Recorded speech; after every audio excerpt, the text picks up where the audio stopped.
Good morning. This is the Cowboy State Daily Morning Show with Jake. The new way Wyoming wakes up.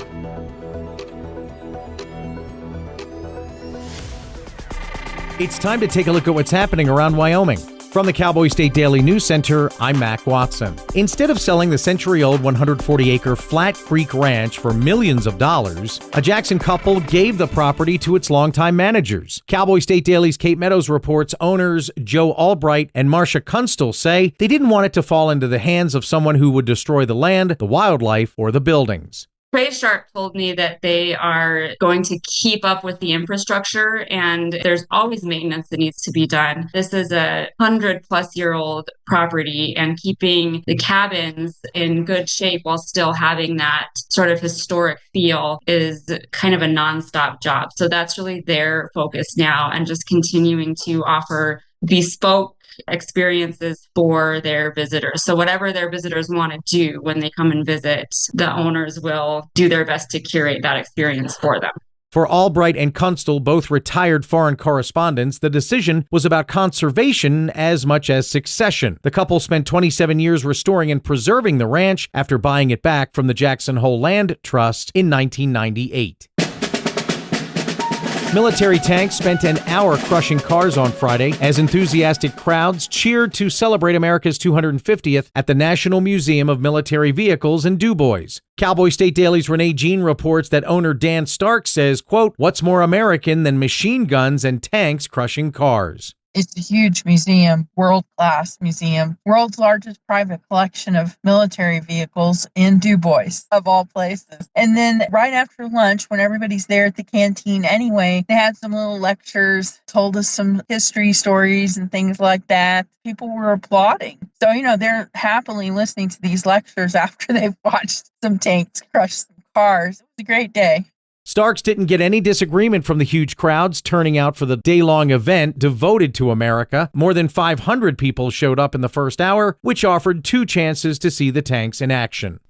I'll be back with more news from the Cowboy State Daily News Center right after this. Here's another driving safety tip from WYDOT. Download the Wyoming 511 app for hands-free information on your mobile device. Arrive alive. Visit wyoroad.info for road conditions, closures, weather forecasts, web cameras, and much more. This has been another driving safety tip from the Wyoming Department of Transportation. At Cowboy State Daily, we cover everything Wyoming, like the 2026 elections. The White House, they sent Senate President Bo Whiteman a letter that's basically an attaboy saying, wow, good job, Senate. The outdoors. The last time they had a proposed hunting season, they would have issued 20 hunting tags. And the issues you care about. The report came out and it shows the school district to be in violation. Covering Wyoming like nobody else can. This is Cowboy State Daily. Cowboy State Daily News continues now. With no veterinary clinics or animal shelters, roaming dogs are a problem on the Wind River Indian Reservation. Cowboy State Daily's Carrie Drake reports that a Cheyenne clinic 300 miles away has rescued thousands of stray pets from the reservation since 2017. But the reservation had a huge problem with feral and stray dogs. So she kind of switched the focus of the foundation or the program that she runs. And just beginning with the reservation, she's kind of expanded to do spay and neuter clinics. But basically, she has captured 3,000 dogs and cats from the reservation since 2017, largely through donations. J.M. Marshner, who opened the clinic, tells Cowboy State Daily that between she and her volunteers, they've worked to rescue 3,000 dogs and cats on the reservation. The Haitian truck driver who killed one Rawlings EMT and severely injured another in a catastrophic I-80 crash more than 3 years ago is asking the Wyoming Supreme Court to overturn his convictions. Cowboy State Daily's Colby Fedor reports that the driver claims prosecutors never proved he was reckless. Savoie St. Jean's attorney contends that there wasn't enough evidence to convict him of aggravated homicide and aggravated assault and battery. The crash occurred on December 1st of 2022 when St. Jean's semi-truck slammed into an EMT and killed the driver on Interstate 80 near Green River. Last fall, he was sentenced to 12 to 14 years in prison. He is now asking the Wyoming Supreme Court to erase the convictions. For the Wyoming Supreme Court, the question is whether the evidence presented to jurors was legally sufficient to prove beyond a reasonable doubt that St. Jean acted recklessly. And that's today's news. Get your free digital subscription to Wyoming's only statewide newspaper by hitting that daily newsletter button at cowboystatedaily.com. I'm Mac Watson for Cowboy State Daily. For a Native American child living in poverty, opportunities are limited and filled with obstacles. Generational trauma, poverty, and a disconnect from their culture. These children are looking for a new direction, a chance at a better life for their families and communities. At St. Lebre Indian School, Native American children get that chance. I like that they try to keep us safe. I do feel safe here. My favorite thing about Lebre is how they incorporate our cultural values into our everyday education. St. Lebre is more than a school. Here, every child gets the education and tools to become the change makers of tomorrow. Graduating from Lebre will allow me to attend bigger universities and colleges through their scholarship programs. Learn more about how St. Lebre is helping lead our children to a future that is proud, prosperous, and free. Learn more at stlebre.org.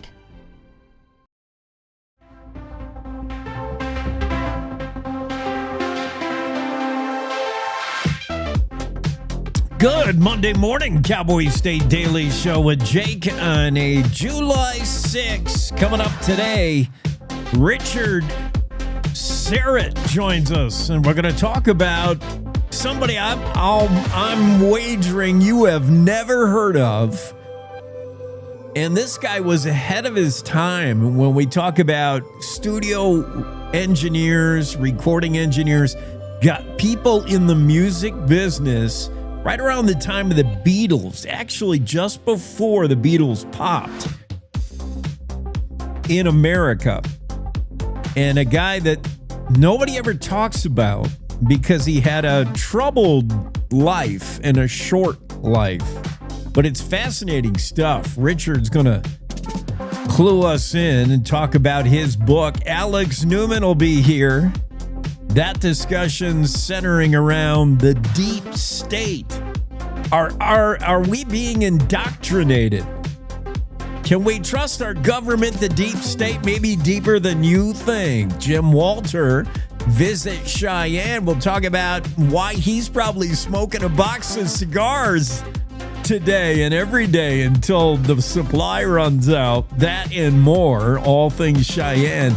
Rock Springs Mayor Max Mickelson drops in, and the chat will be about his run for re-election and Deadpool situation going on with the with water. Is there going to be another drawdown of Flaming Gorge? Chaney Akin, I'm so excited she's going to be on. The 8th grader who is crushing it in Rodeo. She'll pop in along with her mom, Brittney. Chaney, oh man, what a cowgirl. Miriam Washut, another superstar young lady, the 17-year-old finishing up her senior year at Lander. And as she heads off to college, thought, I'm going to enter that 1776 Civics thing that POTUS is advertising. She had like a week to prep, which she used not necessarily to cram and hit the books. Her prep, as she won, you saw last week on the Cowboy State Daily, she won the competition, got to meet the president, got a big attaboy from the president and the governor and Senator Barrasso and Lummis and Representative Haig. Everybody has said, way to go, make Wyoming proud. Miriam Washut. Her prep for the competition, which has questions I couldn't answer. She played softball and she was in a play. Like, she was really busy, but she set aside in as much time as I could, she said, to study up, and then just went out and won it. Okay, Miriam, very impressive. James Byrd will be here. He's running for U.S. House from the Democratic side. Interesting to see what his chances will be after the Republicans beat each other up in the primary. Dale Killingbeck, Mac Watson from the Cowboy State Daily drop in, and Lindsay Simineo will be here, and she'll talk about her outfit's scorecard on politicians, those running for office. She's the executive director of Wyoming Behavioral Health Alliance. WBHA just released their first ever legislative scorecard. How does your legislator, how does your representative stack up when it comes to health issues? So that's pretty full day, and barely leaves us time for weather. And yes, Don Day will be here later. We have maybe record-setting high temps this weekend. Looking for highs. We're talking triple digits now. I mean, it is July. By the weekend, we'll see highs well into the 90s, if not 100. Buffalo's looking at 100 on Sunday. Yee! Anyway, we're getting ahead of ourselves. What does today look like? Casper, patchy smoke early in the day. That's from area wildfires. 91, the high in Casper. Chance of rain in Riverton late afternoon. Patchy smoke as well with highs of 92. Evanston, chance of rain about 3-ish with highs 85. Slight chance of rain late afternoon in Green River. Patchy smoke will be the issue there with the highs 90 in Green River. Pinedale, chance of rain about 2 o'clock in the afternoon. Mostly cloudy, 82 the high. Alpine, you may see rain today as well. Mostly cloudy, 86. Du Bois, rain likely. Mostly cloudy, upper 70s. Jackson, rain should show up mid-afternoon. Mostly cloudy, 86. Thermopolis, yeah, you may see late afternoon rain. Partly sunny otherwise. Highs 92. Cody, 81 with a chance of rain in the afternoon. Buffalo, chance of rain about 3. Mostly sunny or partly sunny otherwise. Highs 84. Sheridan, 88 with a chance of rain. Gillette, partly sunny, 91. Blustery conditions. Newcastle, slight chance of rain around 3. Mostly sunny, 94. Torrington, 99.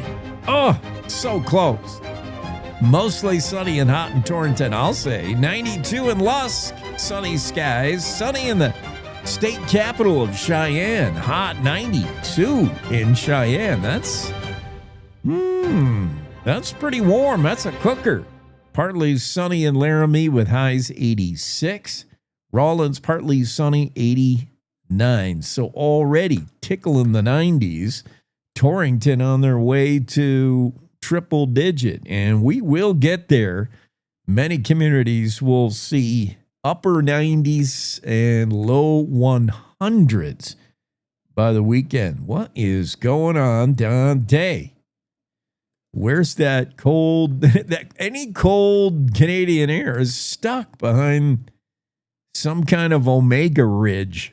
That's my full understanding of weather. Kate Meadows has a great story in the Cowboy State Daily, close to home for me. Flat Creek Ranch. Love this ranch. Has tons of history. A lot of history that's pretty local. I don't know if it plays across the state. It's a 140-acre ranch. Certainly could be worth many millions.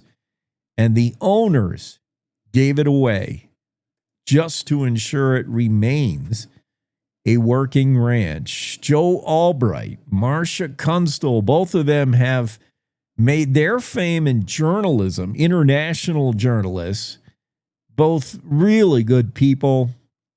You always see their name whenever there's a cause, whenever, something needs to be donated, money, whatever. You see their names there. They've always stepped up in the Jackson Hole area. Troy and Shelby Sharp have run the ranch for Albright and Kunstler for a long time. And they got the call one day from the owner saying, how would you like a ranch? You know, that one you've been working at? We're going to gift it to you. Unbelievable. The ranch it's really cool. It's accessible only by a road made by the CCC in the late 1930s, and it is a road you wouldn't want to take a rental down. I mean, you'd feel bad for the undercarriage. It is a brutal road. I've ridden a horse on it. I've hiked it to Flat Creek Ranch, and I've biked it, and I four-wheeled it. And none of the above were very fun. The horse was probably the easiest ride. Otherwise, it is a nasty road. But the trip is well worth it because this ranch is tucked in there beneath the iconic Sleeping Indian in the Gros Ventre Mountains, Sheep Mountain.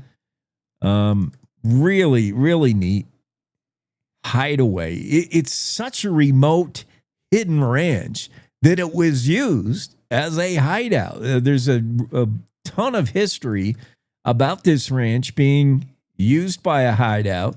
Cale Carrington, back in the day, working as a cook and a hunting eggs. Cale was just a ranch hand.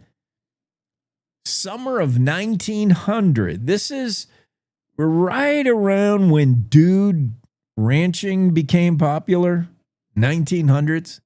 Just catching on. People wanted to see, experience the Western life. Well, Cale Carrington was basically a wrangler. When he met royalty, he met Sissy Patterson in 1917. Patterson was staying there as a guest. Cale was the lead hunting guide. And those two struck up a romance and married, and then bought the ranch with Sissy's money. Sissy was, I forget what her title was, but she was somebody. She was some kind of royalty. They hired Farney Cole to caretake the ranch. Farney famously beat a black bear to death with an aspen limb in 1945. I'm telling you, there's so many, one story after another with Flat Creek Ranch. The club, supposedly the Farney Cole beat a bear to death with, hangs in Dornans, if you ever been to Dornans in Moose, Wyoming. You got a bunch of gambling history at the ranch. It's just a fascinating place. And how about in this day and age, when you could certainly cash out this ranch, sky's the limit on what it could be worth if you listed it. And to see the owners give it away just so it stays a ranch. That just never happens. Until now, it happened. Great story from Cape Meadows. Jeffrey City's second act. There's a Canadian geologist who's looking into a return to Jeffrey City for the uranium. It was once a pretty uranium-rich kind of mining area. And now that there's interest in nuclear and local uranium again, Jeffrey City poised for a comeback. Maybe Hilland, Wyoming, is poised for a comeback. I know, we're pushing it now. There's only 10 people living there. Dale Killingbeck has a story about Hilland. Don't call it a ghost town. Don't call it a comeback. It's not a ghost town. There's 10 people live there, and with high hopes of putting it on the map again. Some maps don't have it. Many maps don't have it. Look for Hilland. It's between Casper and Shoshone. And yeah, slow down. Don't drive too fast. You'll be through it pretty quick. Snow farming, keeping ski seasons alive across the Rockies. Is that a practice of covering snow? I've seen that. Leo Wolfson has this story. I don't know if that's... I've seen some ski resorts take to basically tarping their snow. Yeah, it is. That's so cool. I've never seen anybody do it out here where we have 3 ski resorts, you know, within spitting distance where I am. Jackson Hole Mountain Resort, Snow King, Grand Targhee. It doesn't happen there, but snow harvesting or snow farming is catching on at resorts, ski resorts in Idaho, Montana, Utah, Colorado. By securing snow piles under thermal mats, blankets, tarps, even hay bales, resorts keep their snow in basically a giant cooler, shielded from heat, sun, and rain. So that when the following ski season takes off, it's just that much less snow that the snow gun's got to blow and put down for a base. Genius idea. Is it feasible? I guess. I mean, they're doing it. I saw this, and I'm glad Leo wrote a story on this. They're doing it over in Finland. Maybe that's where all the great ideas begin in Europe, right? And overseas. It's basically tarping the snow so the sun doesn't beat down on the snow and melt it all. And then when it comes fall, late fall, when the first snows come, you at least have a head start. Could it catch on in Wyoming? Could it catch on in Alta, Wyoming, where Dale Killingbeck has a story about remote Alta, which is sort of the base camp town of Grand Targhee Ski Resort. Alta is uniquely positioned in Idaho, basically. The only way to get to Alta, which is technically in Wyoming, Alta, Wyoming, is to drive 20 miles through Idaho first. 1 minute you're in Wyoming, you drive over Teton Pass, and you're in Idaho. Welcome to Idaho. State sign greets you. Drive another 20 miles northwest, and you're back in Wyoming. What? Yeah, it's weird boundaries, and it makes for weird jurisdiction. If anything goes down in Alta, for instance, if you have to call an ambulance or a cop, you're going to get Idaho first responders working in cooperation with Wyoming, because Alta is in Idaho once and for all. I've been saying that for a million years, and we should just cede it to Idaho or trade it. What does Idaho have that we want? We'll give them Alta, and they'll give us something. I don't know. That's my idea. Get something for Alta. But good story about what it's like to live in Alta, Wyoming. Hometown of Leland Christensen. God rest his soul. Leland, the Christensens make Alta their hometown. The Pink Lady was at the Cody 4th of July parade. Pink Lady is back. It's her daughter carrying on the tradition.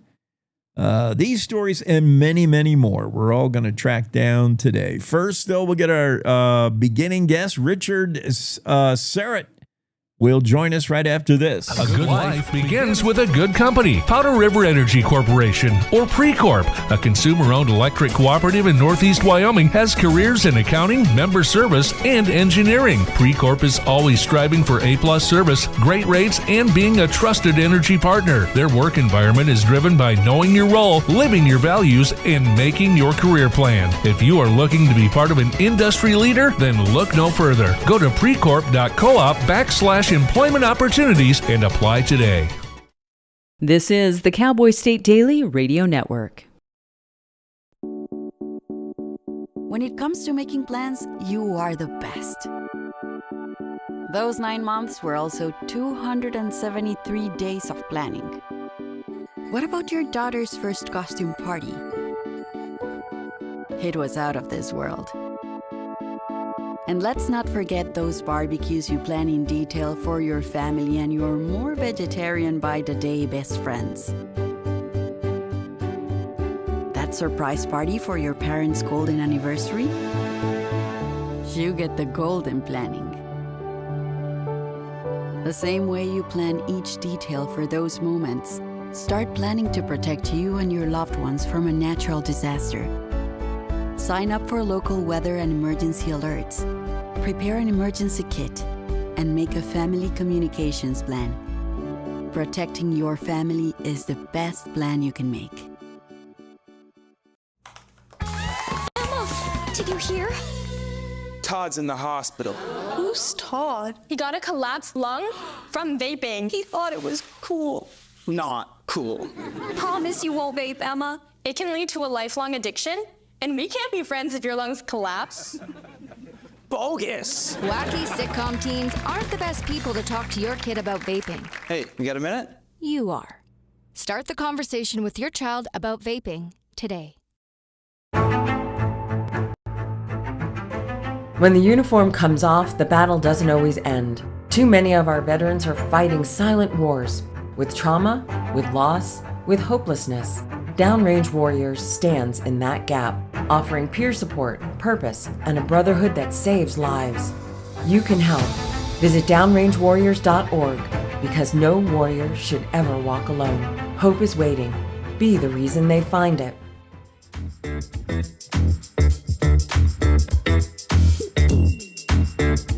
All right, back from break. Cowboy State Daily Show with Jake on a Monday. Richard Syrett joins us.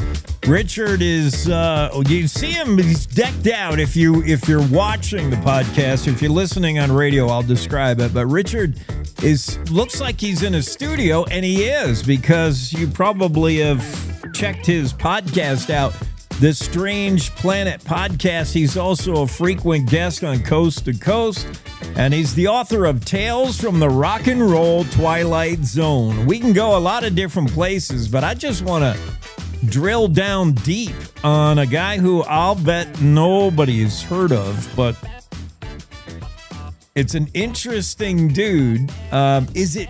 I forgot his first name. Oh, Joe Meek. Joe Meek, a troubled Englander who is the guy behind a little instrumental from the Tornadoes, another forgotten group. The instrumental's Telstar, dropped in 1962 and made it all the way across the pond. It was a precursor to the British invasion before the Beatles ever landed a number one on the U.S. charts.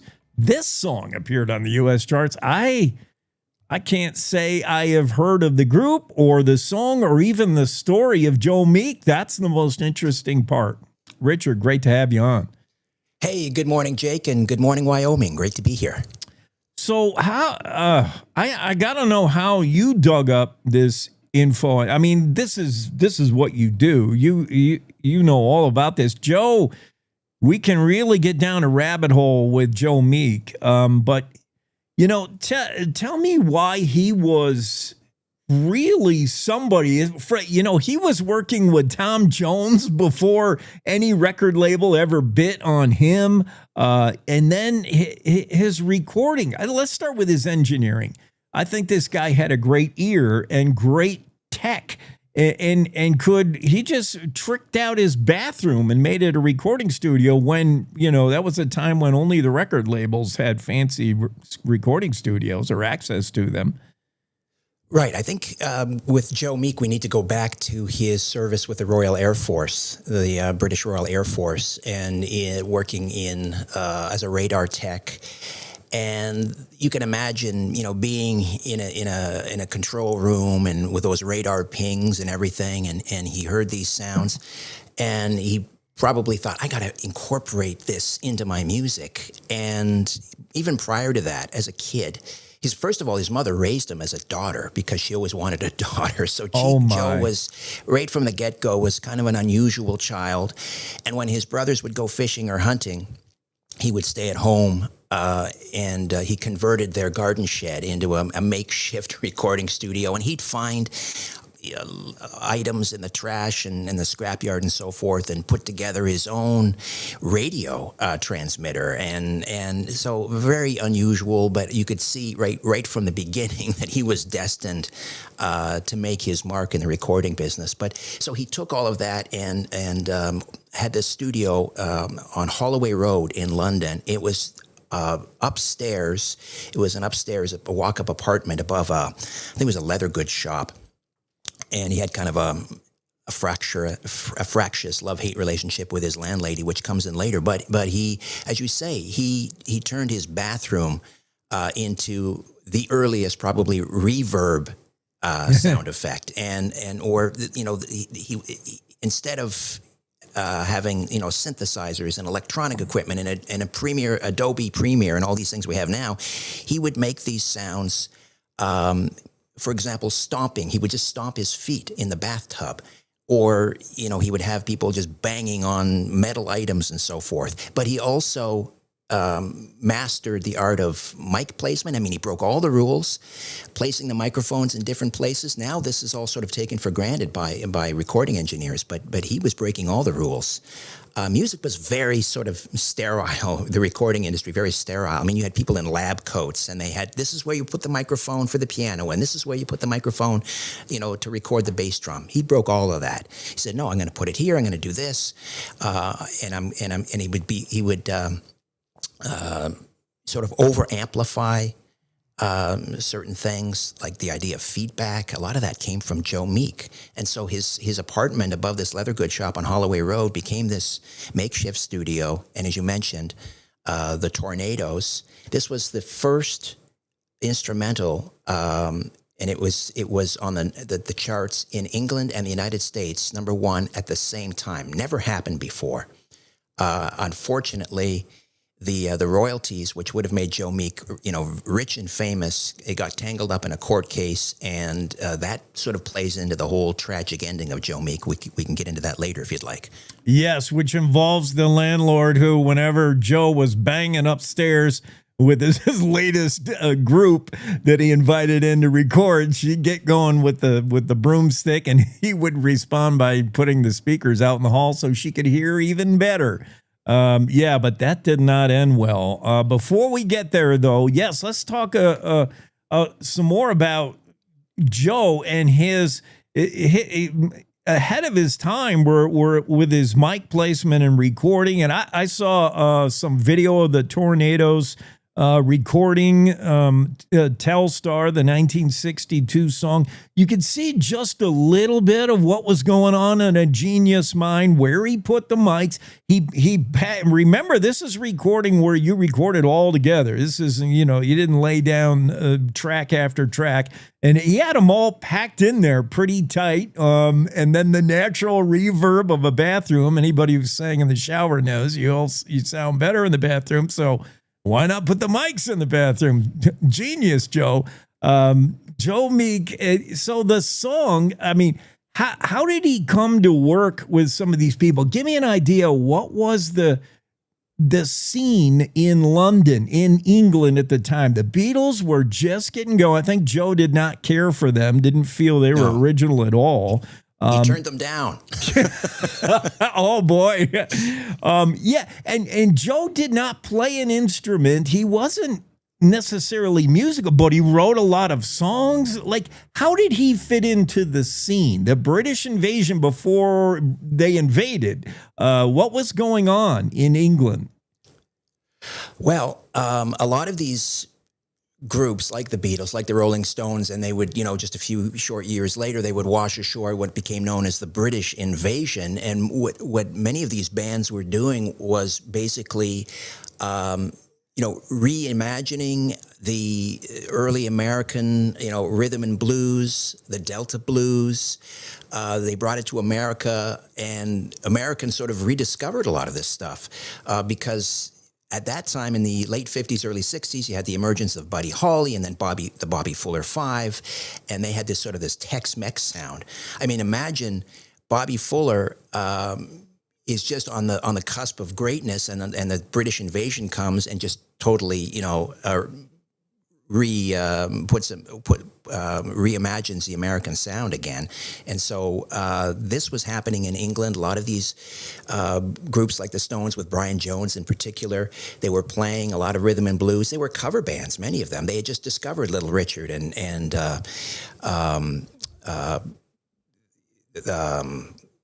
Little Richard and oh my gosh, it's early morning here. So this was the scene, and so Joe Meek really was like totally divorced from that. I mean, he wasn't into the rhythm and the blues and the Delta blues, but he just had an ear for the unusual. And just to give you a sense of how unusual, he would send a recording crew into cemeteries at night. And because he believed that he could communicate, that he could perhaps record with these disembodied spirits. And I mentioned Buddy Holly earlier. He had a very interesting encounter with either it was a psychic medium or it was a Ouija board session, and he believed he received a message about Buddy Holly, that he would die in a plane crash on February the 3rd. And when Buddy Holly came to Britain on tour, Joe Meek moved heaven and earth to arrange to get backstage to deliver a message to Buddy Holly. He said, don't get on a plane on February 3rd. Well, this was in 1958, I believe. February 3rd had come and gone. Buddy Holly thanked him very much, very courteous, and said, thank you, Mr. Meek, but, I'm fine, I'm good. Well, of course, it was a year later. Buddy Holly died on February 3rd, 1959, and that haunted Joe Meek for the rest of his life because he felt he had failed Buddy Holly, that he didn't get that message to him, or that he didn't take it seriously enough to save his life. So that also sort of figures into the tragic ending of Joe Meek. Yeah, note that date, February 3rd. Richard Syrett is with us. We're talking about Joe Meek, maybe a genius. He's operating on a different level, that's for sure. A little bit outside the norm of what was going on in the music scene. Joe he suffered with his own ghosts, Richard. I mean, you mentioned he was the daughter mom never had. Certainly that contributed to he was homosexual. He was gay in a time where, that wasn't cool. Certainly, I don't know if he was diagnosed, but the mood swings, depression, he had to be bipolar, schizophrenic. He had increasing issues and was just deteriorating really through his life as he could have achieved success. I mean, he's working. He's on a phone call with Phil Spector, the Wall of Sound producer Phil Spector, and tell me how that went. And it's just the paranoia. He thought his house was being bugged, and Decca Records was after him, and a gang. These two identical brothers who I never heard of, was the Cray twins. Yeah, Joe was starting to go off the deep end.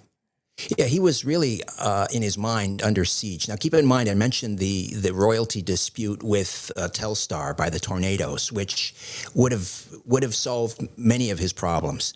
He had so much money going out, not enough money coming in. He was under financial pressure, unimaginable financial pressure that also created some friction with his landlady.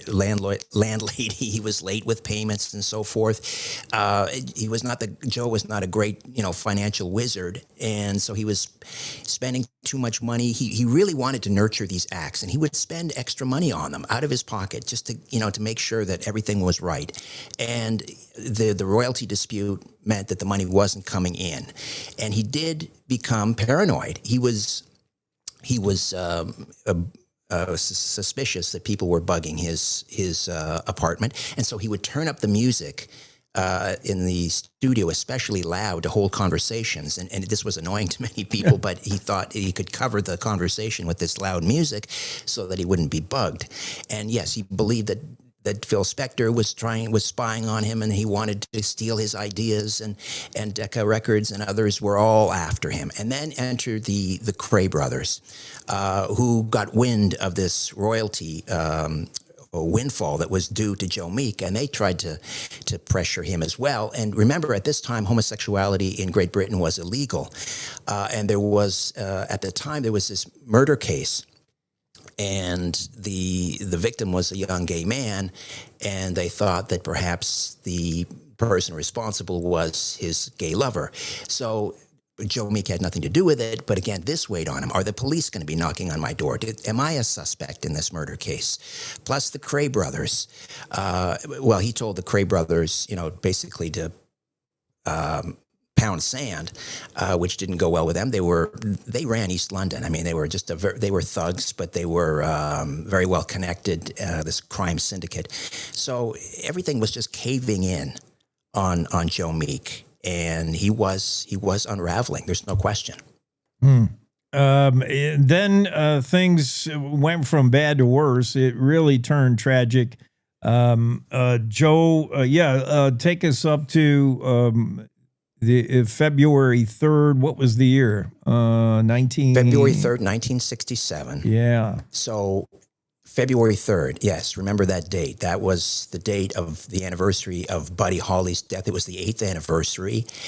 And Joe Meek came into the studio very agitated that day, more than usual, in fact.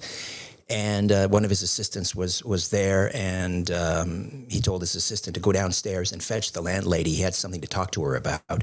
So he did. The landlady came up. The assistant was downstairs. He heard this ruckus. There was arguing, something about rent payments. And then all of a sudden, he heard what initially he thought was an explosion. And it turned out to be a shotgun blast. He ran upstairs. As he's running upstairs, he hears a second blast. The landlady is dead on the landing, and Joe Meek has also sadly taken his own life. Was there some connection between the anniversary of Buddy Holly, his grief weighing too heavily on him, his guilt, his self-imposed guilt? He had nothing to do with the plane crash, obviously, but he felt that he was a failure in that regard. The financial pressure, everything coming together on that anniversary date, coincidentally or not. And then sadly, just a short while after that tragic incident, the royalty dispute was settled, and it would have been settled in Joe Meek's favor. He would have received his windfall, to add insult to injury. He also had some recordings of Tom Jones, and he was pitching them to labels. Nobody was interested until Tom Jones finally hit with a song that I just played over the weekend. I'm a DJ, by the way. And Tom Jones, what was it? It's Not Unusual. And then he became the Tom Jones, and here's a bunch of recordings that Joe had. Joe had a lot of recordings later that were purchased by somebody, and we have preserved Joe's life and the place he lived as good as we can, because he's a guy who's on the cusp of being lost to history. I mean, I had no idea about this guy. Fascinating. From his struggles, his achievements in recording, his recording engineer genius. We just barely touched the surface with this guy, Joe Meek. Richard Syrett is with us, the Strange Planet podcast you should check out on the cyberspace, and Tales from the Rock and Roll Twilight Zone. Look for that book as well. Richard, that's all the time we got, man. You gotta come on again, and we gotta talk about other stuff, because I'm jealous that you save all your good stuff for Coast to Coast. You gotta come back on, and let's do a Coast to Coast with different topics, because you cover a lot of ground in the book and in your expertise. Jake, it would be my pleasure. Thank you. It was a lot of fun. Thank you.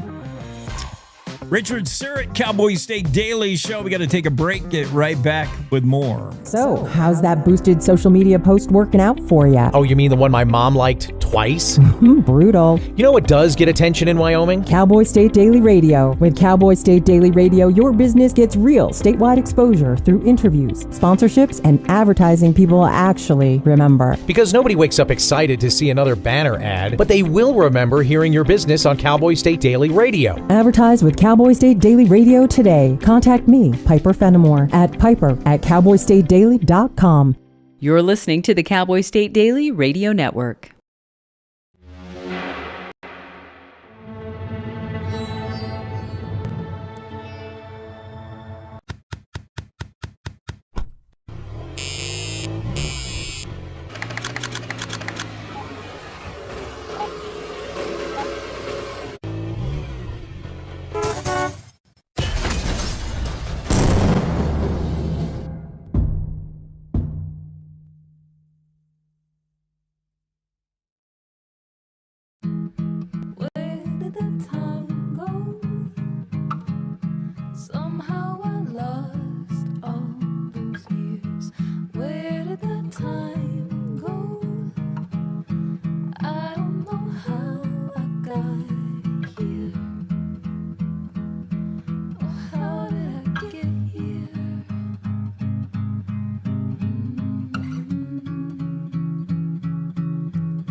You've done the hard part. You quit smoking.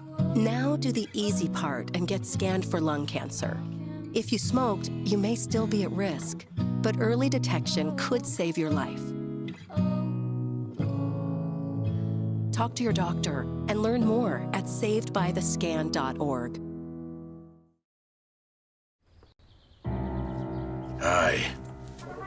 I'm your retirement fear, but don't be scared. You're still in pre-retirement. Does that mean I have more time to plan? Precisely. Here, this is pretirement.org. Retirement savings options? Potential tax breaks? Ooh. This isn't scary. I'm doing it. You got this. Visit thisispretirement.org for free resources to help you customize your action plan.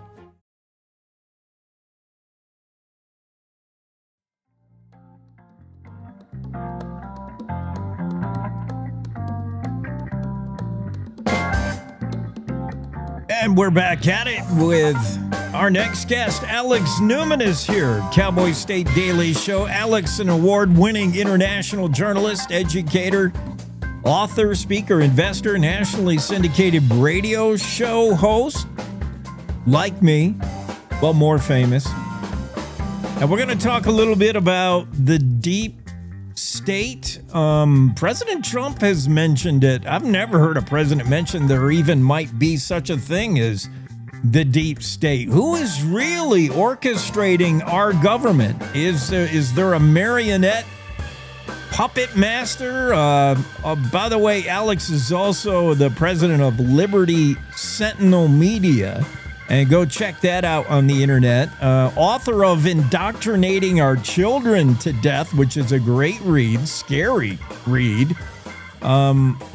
It seems as we celebrate our 250th just a couple of days ago, still this is a country that's seeing a war on faith, family, and freedom almost daily. And it's going on kind of behind the scenes. Alex, great to have you on.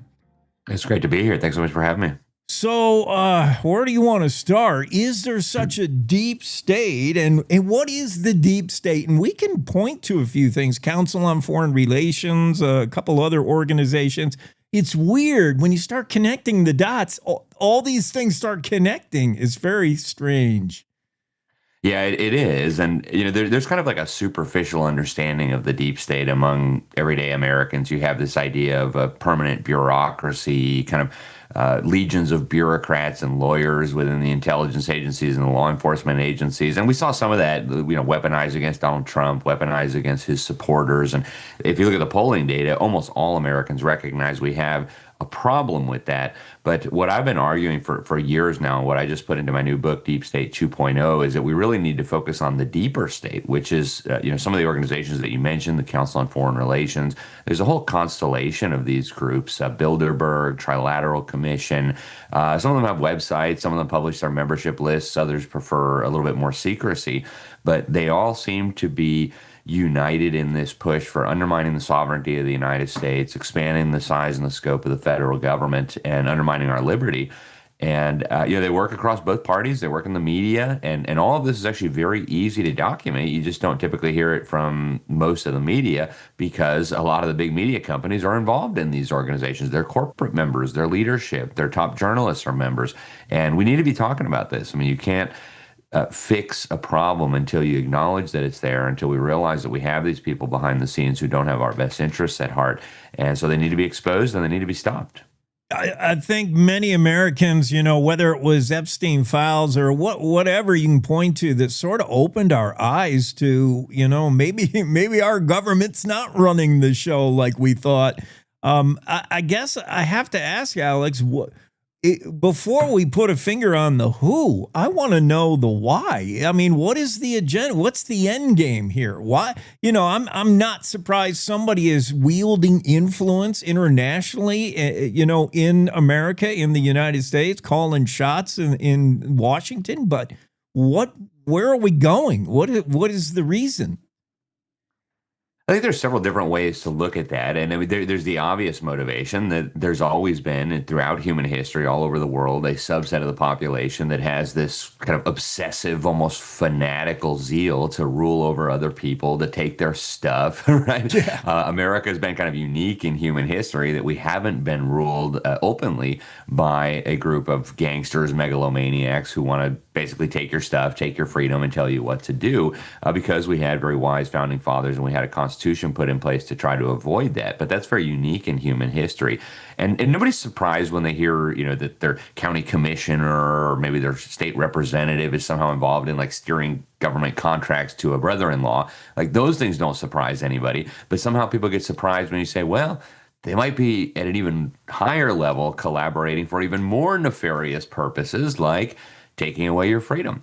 And if you look carefully at the statements of these people, if you look at their agendas, if you look at the policies, if you look at the consequences, right, the fruit of their policies, what you find is a desire to undermine the American system. During Trump's first administration back in 2017, we had the Director of Policy and Planning on the National Security Council, Rich Higgins, say that there was this growing coalition of globalists, Islamists, socialists, communists working to destroy the United States of America as a nation and as an ideal. I think that's even more relevant today. But the question then is, well, destroy America for what?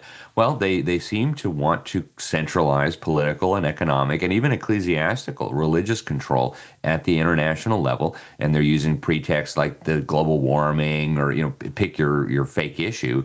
And they're using that to try to consolidate power over all of humanity. So I think that really ultimately is the goal. They want to empower themselves, enrich themselves at your expense. Alex Newman is with us, and we're talking about the state of the deep state, maybe deeper than you think. President Trump is one of those non-politician sort of mavericks, whether it's Trump 1 or Trump 2.0. Has he been effective at all? He's acknowledged he's had to battle this deep state. Has he been?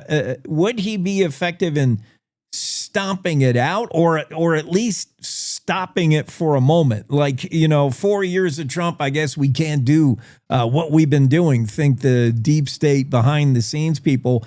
But does the president, does whoever is in the White House have can they move the needle at all as far as what the deep state is trying to puppet?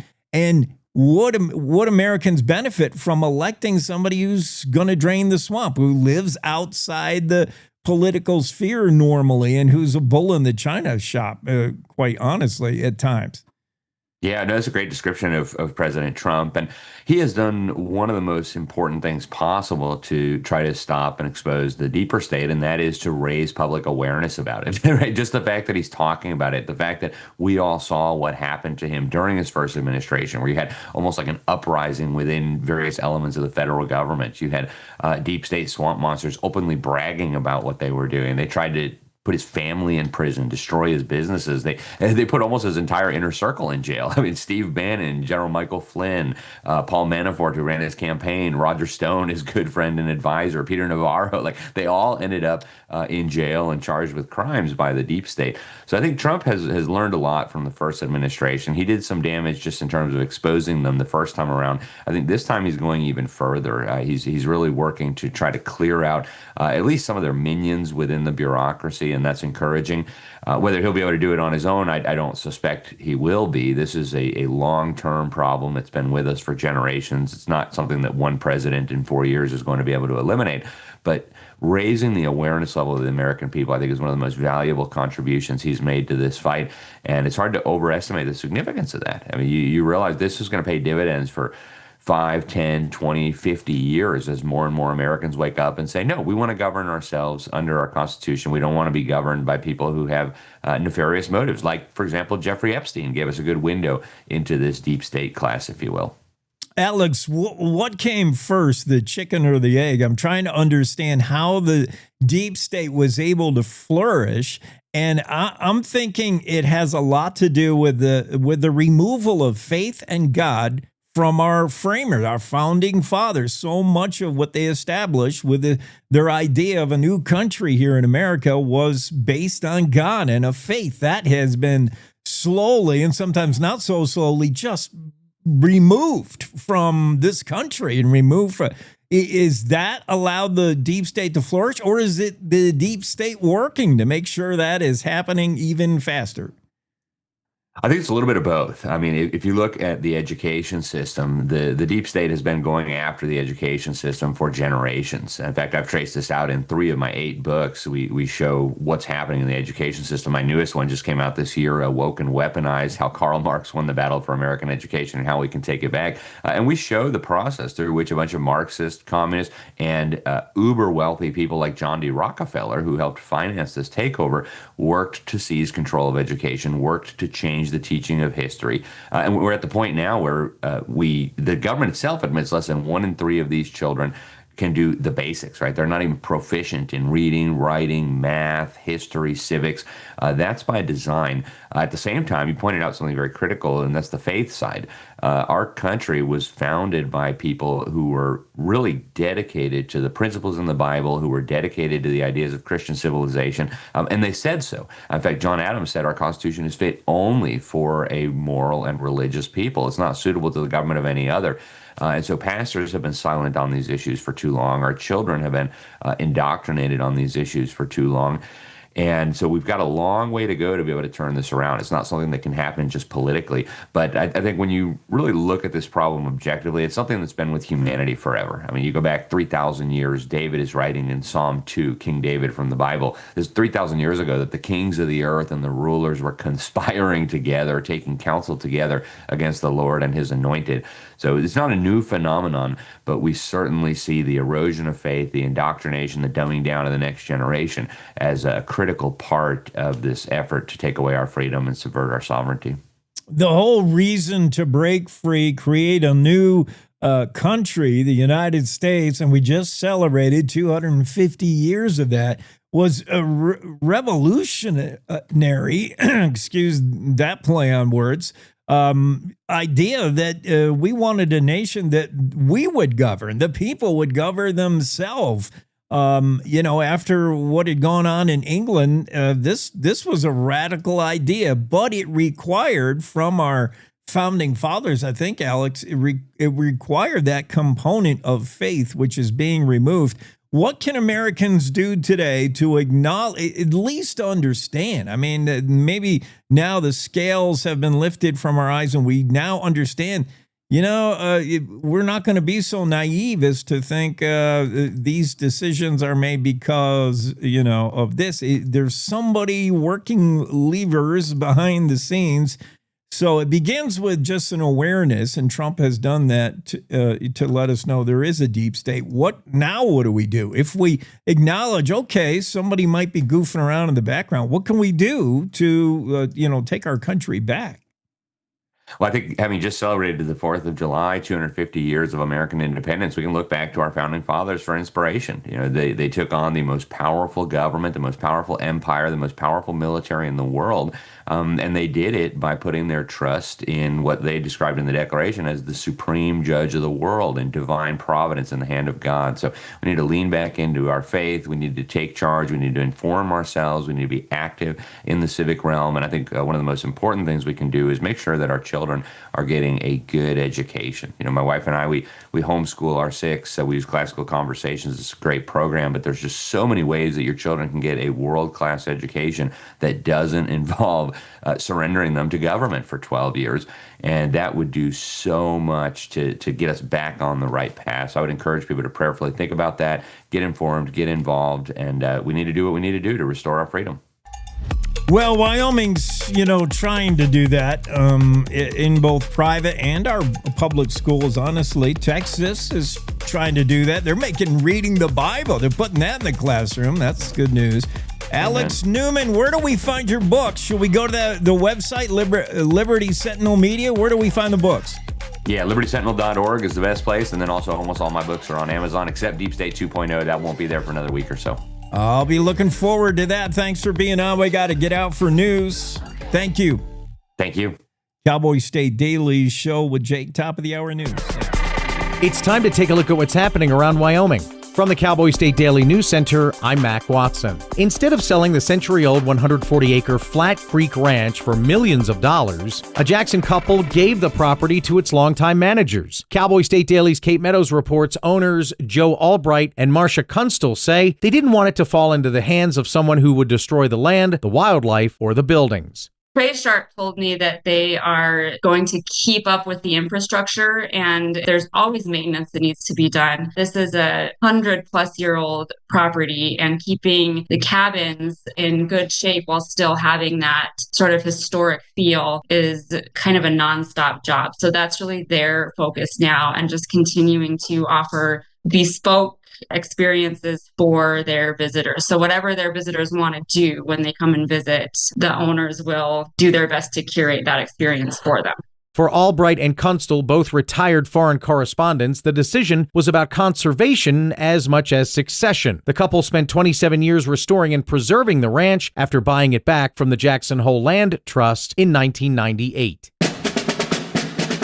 Military tanks spent an hour crushing cars on Friday as enthusiastic crowds cheered to celebrate America's 250th at the National Museum of Military Vehicles in Du Bois. Cowboy State Daily's Renee Jean reports that owner Dan Stark says, quote, "What's more American than machine guns and tanks crushing cars?" It's a huge museum, world-class museum, world's largest private collection of military vehicles in Du Bois, of all places. And then right after lunch, when everybody's there at the canteen anyway, they had some little lectures, told us some history stories and things like that. People were applauding. So, they're happily listening to these lectures after they've watched some tanks crush some cars. It was a great day.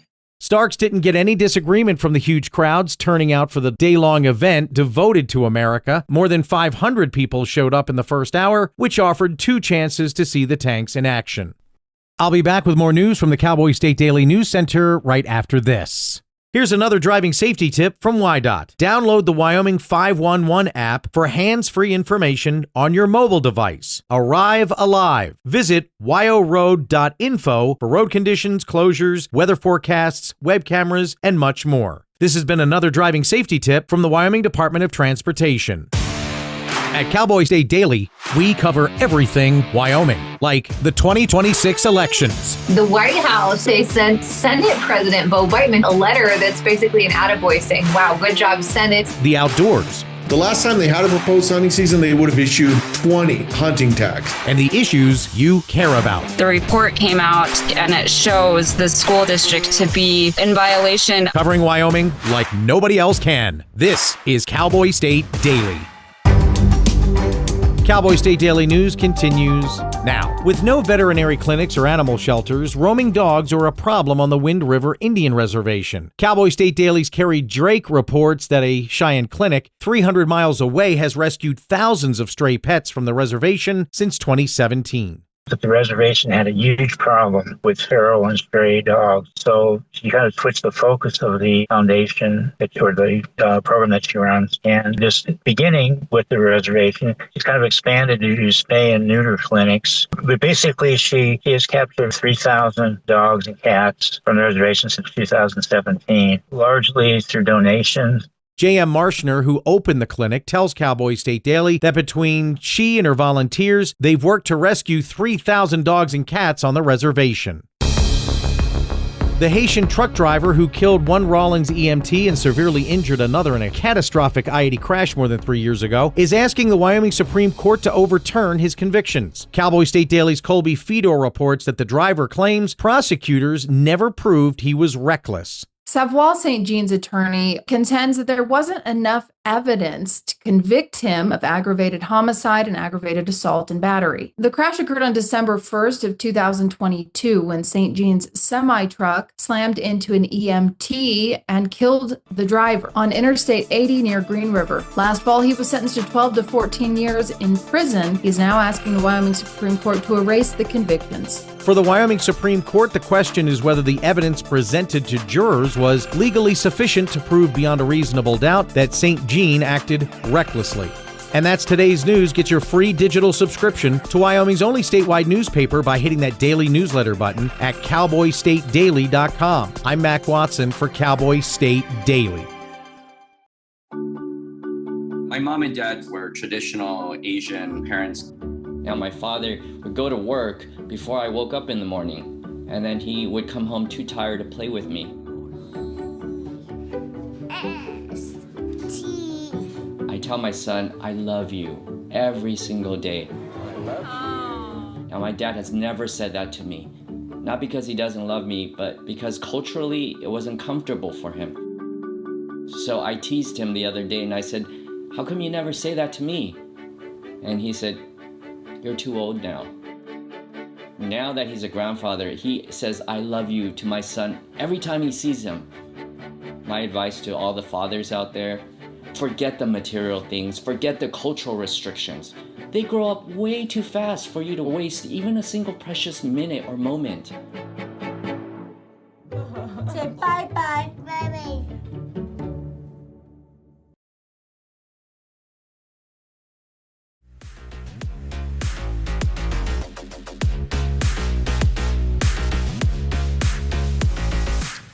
All right, we start hour 2, Cowboy State Daily Show with Jake with Jim Walter. Jim is the CEO of Visit Cheyenne. I think he's joining us from another country. Are you up there at the Stampede, man? We are up here at the Stampede. So excited to be up here. It's been on the bucket list for a number of years, and man, we're going to go to the rodeo today. We've got some great meetings with some Albertans while we're here to talk about tourism, talk about Wyoming, and talk about what kind of partnerships we can put together. That's the beauty of rodeo and just in mingling together. Yeah, I think about the two major rodeo events that are events. I mean, there are some big money rodeos that if you're a rodeo contestant, you want to go to or whatever. But these are like beyond rodeo. This is culture. This is like event stuff. So yeah, Jim, this is a place you got to be. Maybe you can glean some things. Have you already, like you haven't been there long, but have you seen a few things and you're like, that could apply to Cheyenne Frontier Days, or I like how they do this and involving rodeo and community. You know, we've got a packed schedule today of things, and I think that's, we're busy during Frontier Days. I mean, no doubt about it. We go for 10, 11, 12 days in Cheyenne, and they've got this a whole bunch of different parties and events and receptions that go on up here all day long. In fact, the first one starts at 7 o'clock this morning, and I'm guessing the last one ends at midnight tonight. And that's a little bit different than what we do in Cheyenne. And I've always wondered, how can we elevate that experience for people who are coming in from out of town? And And I tell you, it's been kind of cool to see, especially downtown come together this year with the Outlaw closing in Cheyenne, and when losing that after party that we always had after the concerts were over, and watching organizations step up. The Lincoln has got 10 nights of country music concerts, that the Lincoln After Dark, I think they're calling it this year. Elf's Pub's got live music every single night. So just watching the businesses step up to fill that void, and give our visitors to our community something to do after the rodeo's over, after the night shows are done.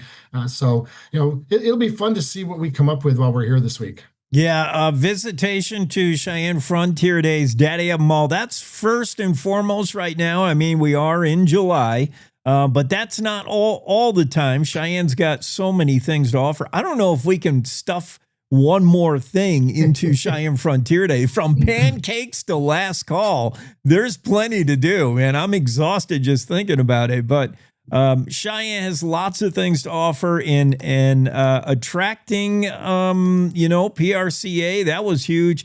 And then I want to talk about this, the latest story in the Cowboy State Daily about how Cheyenne was able to land the Rocky Mountains Cigar Festival. Yeah. It's something. I mean, that's like 2,500 people. That's hotel rooms. And guess what? They were in Colorado, and they found more and more they didn't feel like it was a good fit. Like Colorado didn't want them. They were making things really difficult. And Wyoming was happy to say, come on over here and bring your cigars.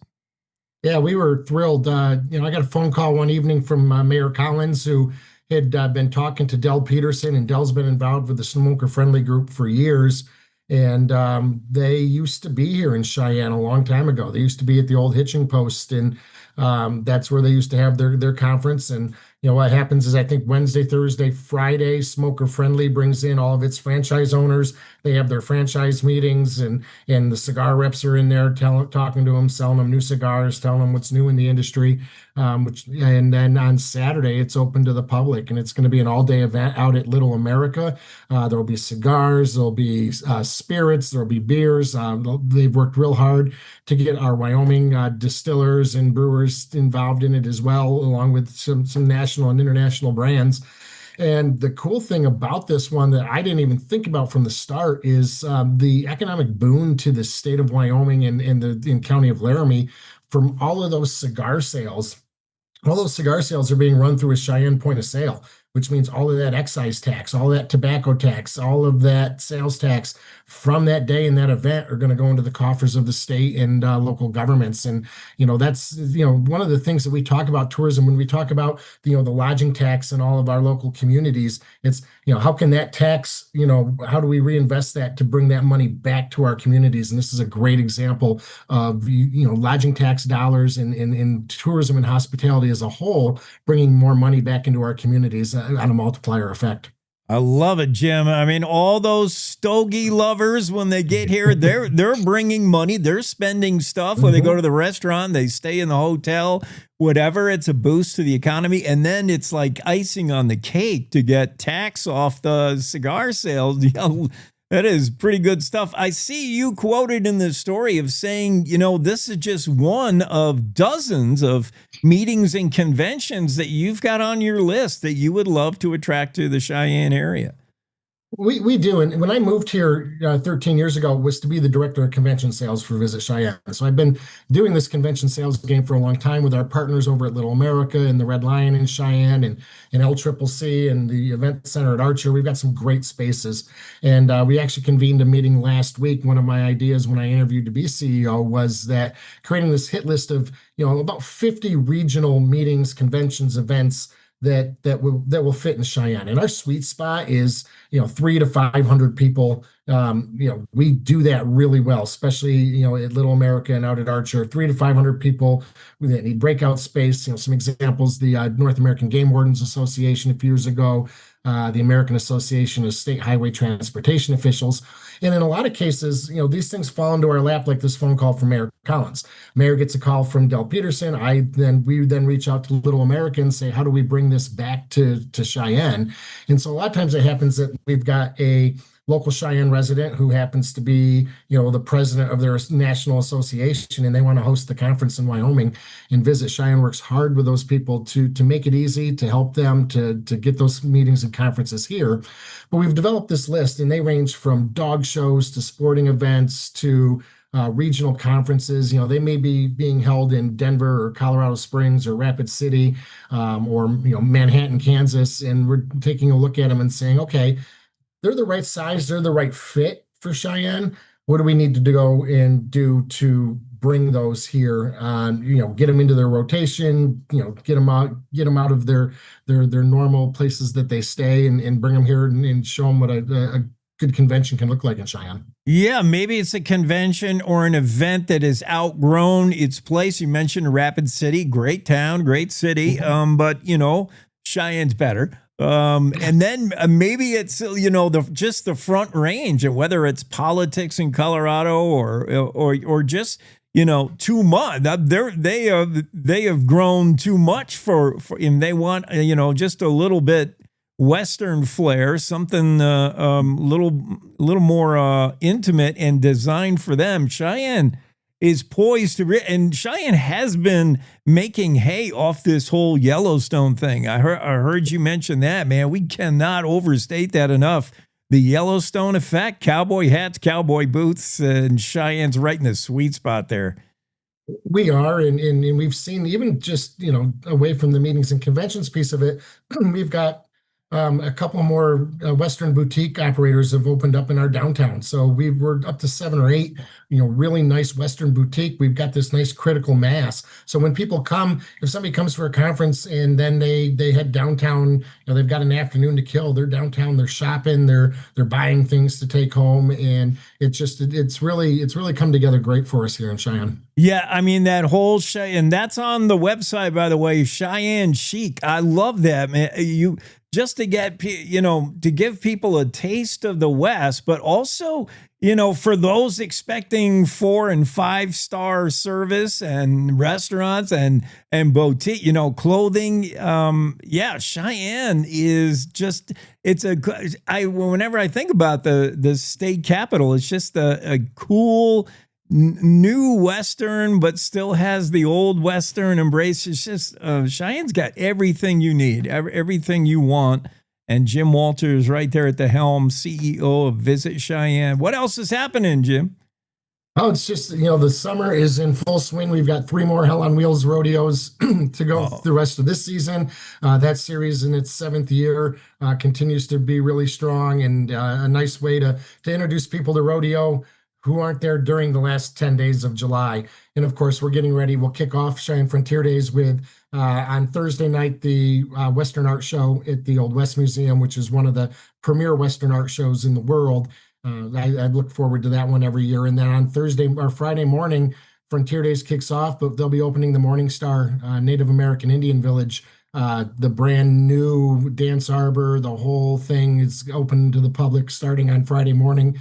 That's a project that's been years in the works, and it was much needed, and we're excited to see that open, and excited to give our partners in the Native American community that have been coming to Frontier Days from the start a really great place to tell their stories and to share their heritage and culture with us. Live from Calgary, Alberta, Canada, Jim Walter joins us. Visit Cheyenne, daddy of them all, going to be here before you know it. 2 great rodeos back to back. That's just the way to run things, man. Just one rodeo after another all summer long. That works for me. Jim, thanks for being on. Thank you. Have a great day. You too. Cowboy State Daily Show with Jake. Rolling along here on a Monday. Next up, Don Day with a day weather forecast. Step back into the Old West at the 51st Annual Cody Show, brought to you by the Winchester Arms Collectors Association with the Sharps Collectors Association. Join us July 10th through the 12th at the Riley Arena in Cody, Wyoming, featuring over 300 tables of collectible Winchester firearms, historical treasures, and Western memorabilia. Buy, sell, trade, and get expert appraisals. Don't forget, raffle tickets are available for your chance to win one of 2 short rifles. Showtimes and details at winchestercollector.org. This is the Cowboy State Daily Radio Network.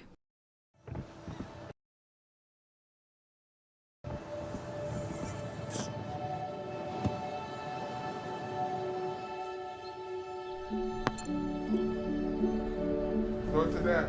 I don't remember how it started.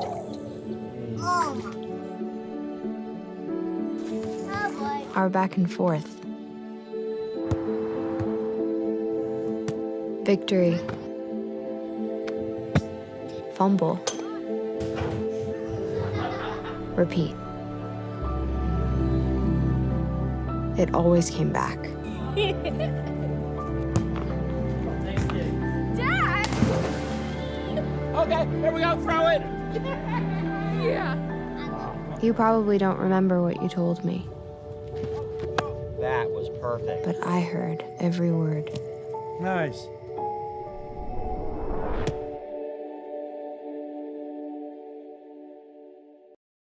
Hi, I'm Ryan Blaney, a third-generation race car driver, and we dedicate a lot of our time to going as fast as possible. My grandpa Lou is the reason why my dad and I started racing, and I'm really proud to follow in his tracks. But when my grandpa was diagnosed with Alzheimer's, it was a very unexpected bump in the road for us. I've learned a lot on this journey with my grandpa Lou, and the memories of my grandpa will always be with me. And in our family, we're used to getting involved, and I encourage you to do the same, especially when it comes to caring for your loved ones. When I think about Alzheimer's and the impact it had on my family, I recognize that losing a race isn't such a bad day after all. It's important to notice if older family members are acting differently, experiencing problems with their memory, or having trouble with routine tasks. Talking about Alzheimer's can be really tough, but if you notice something, have a conversation with your loved one. Encourage them to see a doctor or offer to go with them. Early detection of Alzheimer's can give your family time to explore support services, make a plan for the future, and access available treatments. If you or your family are noticing changes, it could be Alzheimer's. Talk about seeing a doctor together.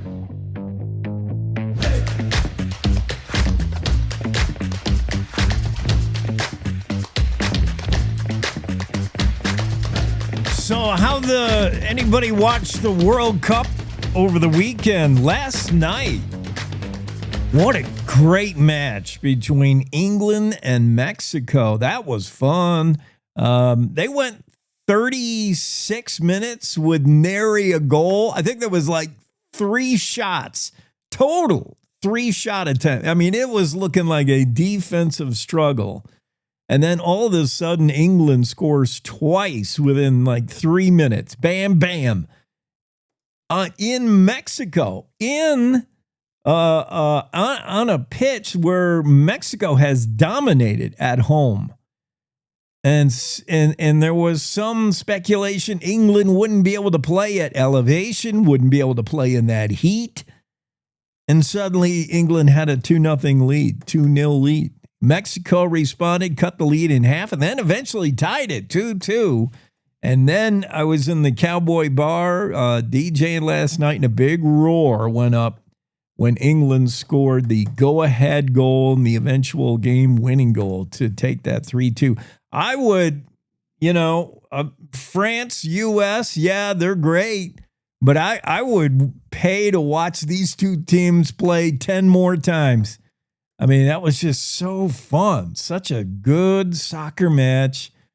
Pretty exciting. The other big news out of the World Cup is President Trump intervening to get the U.S. star player's red card revoked or reversed so he'll be able to play against Belgium. Like, that was weird. Here's day weather, Don Day, and the day weather forecast. Don, well, let's start with, we'll get to today's weather. That's what everybody wants to know, I guess. But this weekend, Don, we're going to be sweltering triple digits for many places in Wyoming. That going to be record territory or just darn hot? Well, yeah, we'll see. It's going to be darn hot, especially up in the Northeast. Now, not everyone's going to hit 100 this weekend, but that Northeast corner of the state is likely going to be close to the center of the heat, the worst of the heat. This weekend and next week will be over the Dakotas, over Nebraska. So you get into the parts of the state closer to those areas, you'll be the hottest. I saw Buffalo Sunday, potentially 100. Yeah, I know that's Sunday. You're violating you're doing all the social media weather. Let's post something that's 60 days out and say the world's coming to an end. I know. Well, on that topic, more sensationalism and weather. Now, really, Don, I want you ballpark. You have seen a lot of weather in your time, and I know weather is just a medium and an average of extremes. But the headline, maybe it's just the headlines, and it's sensationalism and it's clickbait. But I feel I see stories like in the Midwest, somewhere in the Midwest, typically they have 30, 40 tornadoes. They've had 200 or something. And we're just seeing, are we not seeing extreme weather behavior like never before? Going back to this past fall to where we are. It is. There have been extremes. But you get that. Yeah. I mean, that's the one thing about the weather is when the weather is extreme like it is, because really across the globe, we've got record cold in the Arctic and Antarctica. We have record heat in other parts of the world. We did have a lot of tornado activity in the Midwest so far this summer. But again, you've got to really put things in perspective. You need to be a weather historian, and you need to go back and look that, yes, we have extremes. Yes, this grabs headlines. And the perception is that the world's going to heck in a handbasket. Okay. But you find out we've been through much worse. I mean, I'll go back to the 1930s. If you want extremes, historically, nothing like we're experiencing now. All right. Yeah, you got to take the long view, the long game view, certainly when you have extremes. But I think, it's also misleading to say the average global temperature last year was 69 point whatever. Yeah, no, yeah, there's no such thing as a global temperature. It really doesn't exist. Now, you can try to create one and say that the Earth is this temperature if you average it out over time. But again, it's a human construct. It's very difficult to say what an average temperature is over a whole globe at any one time. Yeah. It's too big. Yeah. Well, let's micro forecast. Let's look at the Cowboy State today. Some moisture creeping in. Some folks going to see thunder showers. The northern and western part of the state in particular, we could see a few heavy thunderstorms up along the Montana-Wyoming border. So for folks along I-90, Sheridan, Buffalo, Gillette, into the northern Bighorn Basin, then the western part of the state, there'll be some thunderstorms out there. Now, the thunderstorm activity is going to go up tomorrow and Wednesday. Tomorrow, Wednesday, and Thursday, we're just going to have, I just call it July. It's going to be warm, 80s and lower 90s, afternoon and evening thunderstorms, very much vanilla July weather before we start to see that heat build over the weekend. All right, Don. Good forecasting. No red card for you, though, Jake. No red card. If I got one, President Trump would get me out of it. That is so. What president intervenes into? Well, he's done it before. Exactly right. All right, thanks, Tom. Bye. Yeah, President Trump picked up the phone and called FIFA and said, "Hey, our superstar soccer player, he didn't deserve that red card, and we need him against Belgium." And FIFA said, "Okay." Holy cow. All right, let's head back to the Zoom room. We're going to Rock Springs. That's in Sweetwater County, y'all. And here is the mayor of Rock Springs, Max Mickelson, is with us. Max. Good morning, sir. Did you see the flyover for the 4th? Where were you when the C-130 kept... It was amazing. It came right over the Chamber of Commerce's Liberty Day parade. Yeah. So, we had, I don't even know how many people were there, and we all, looked up and got to see that. And it was such an amazing moment. That was pretty cool. Yeah. And it was kind of right on time, for the route. We talked about it last week, and we gave people a heads up on when and where it was going to happen. It was right on cue. Right. 10:25. They came zooming over. How about that? Incredibly impressive. And what a great way to honor our semi-quincentennial. Yeah, for sure. What you're all cleaned up now. The streets are cleaned up, I'm sure. But how was it? A great Fourth for the Rock Springs? It was. We had our fire department all prepped up and ready. They had their wildland truck ready to go. And I don't think we even had a single fire. People really took the fact that things are so dry pretty seriously. The whole city, I mean, it was much quieter this year than our normal Fourth. And our city display was beautiful. And our Parks and Rec department does such a good job with that. So, Rock Springs down in Sweetwater County, of folks who don't know where it's situated, we're looking at the southwest part of Wyoming, and Flaming Gorge is our reservoir where we hold water, then dispatch that water, dispense the water downstate. And we're talking about, drought time, the near dead pool aspect of which one is it? Deadpool, Powell, Lake Powell. Meads, none of them are doing really well. So let's talk about what that might mean with drawdowns on Flaming Gorge. That impacts recreation for sure, and the fisheries and all that. What does it mean for Rock Springs? And then Max, explain how Rock Springs is kind of ahead of it when it comes to the river compact. Rock Springs was thinking all along about water. I mean, I think water is something that anyone who's familiar with Wyoming should understand. And I don't think that people do know, however, that the water in the Flaming Gorge, that's not ours. It's not the state's. That belongs to the Bureau of Reclamation. And it exists to hold water so that if there are downstream issues, it can be released. Now, it's not great for us, and we get awfully used to having it. But and they're talking about 1 million acre feet, which is a third of the gorge's total capacity. That is a substantial drawdown. If everyone remembers that winter we had about 3 winters ago, that was such a good one. If we could get about 15 of those in a row, followed by cool springs and summers, we'd be in good shape.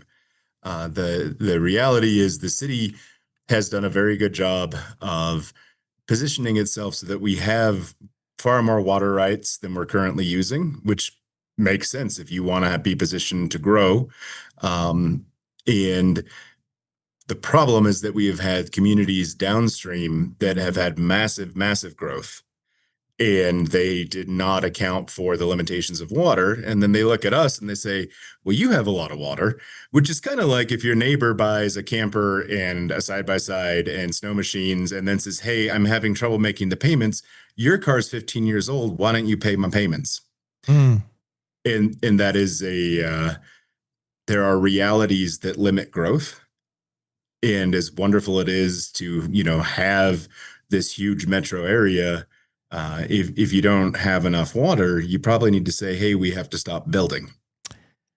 Arizona et al. Are coveting our water. Well, I say our water. Who does it belong to? But water is certainly a huge issue. Rock Springs Mayor Max Mickelson is with us. By the way, Rock Springs has its own water rights dating back to 1871, far before the 1922 Colorado River Compact. So Rock Springs as a community may be okay and shielded, but water is water, and we're all in the same boat, so to speak, when it comes to water. Mayor Mickelson, what do you know of the 1922 compact? Is it dated? As you said, things have changed in those down basin states. I mean, Arizona, who would have thought Arizona would be populated like it is? All those states. Colorado, I mean, everybody's thirstier down there. And maybe some of the numbers about this pact were based on unrealistic seasons anyway. Like, you're making up imaginary water. Where do you think you're getting it from? Yeah. And then, when they did the allocation, whether it was an inaccurate measuring or we were just in a particular wet period, the amount of water that they had in that was greater than what we actually have. And the data from the Bureau of Reclamation and our Joint Powers Water Board shows that. So not only were we having longer dry periods, but the original numbers were not great. And it is one of those issues. We used to when I was little, we would always chuck our bottles into a neighboring rancher's irrigation ditch. And as an adult, I asked my grandma, I was like, listen, these people are wonderful. Like, why did we do this? And she literally said to me, well, honey, in the 1920s, your great grandpa and the other fella got into a dispute over water, and your great grandpa lost. So almost a century later, we were still holding a grudge, right? Water is one of those things that people absolutely need. We have our oldest water right, and then we have one from 1928.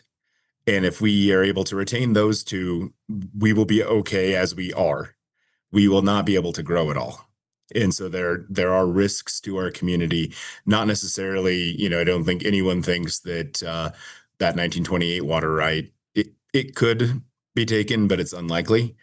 The ones that we purchased in the 70s and the one in the 1980s, those are in jeopardy, and that's what allows us to grow.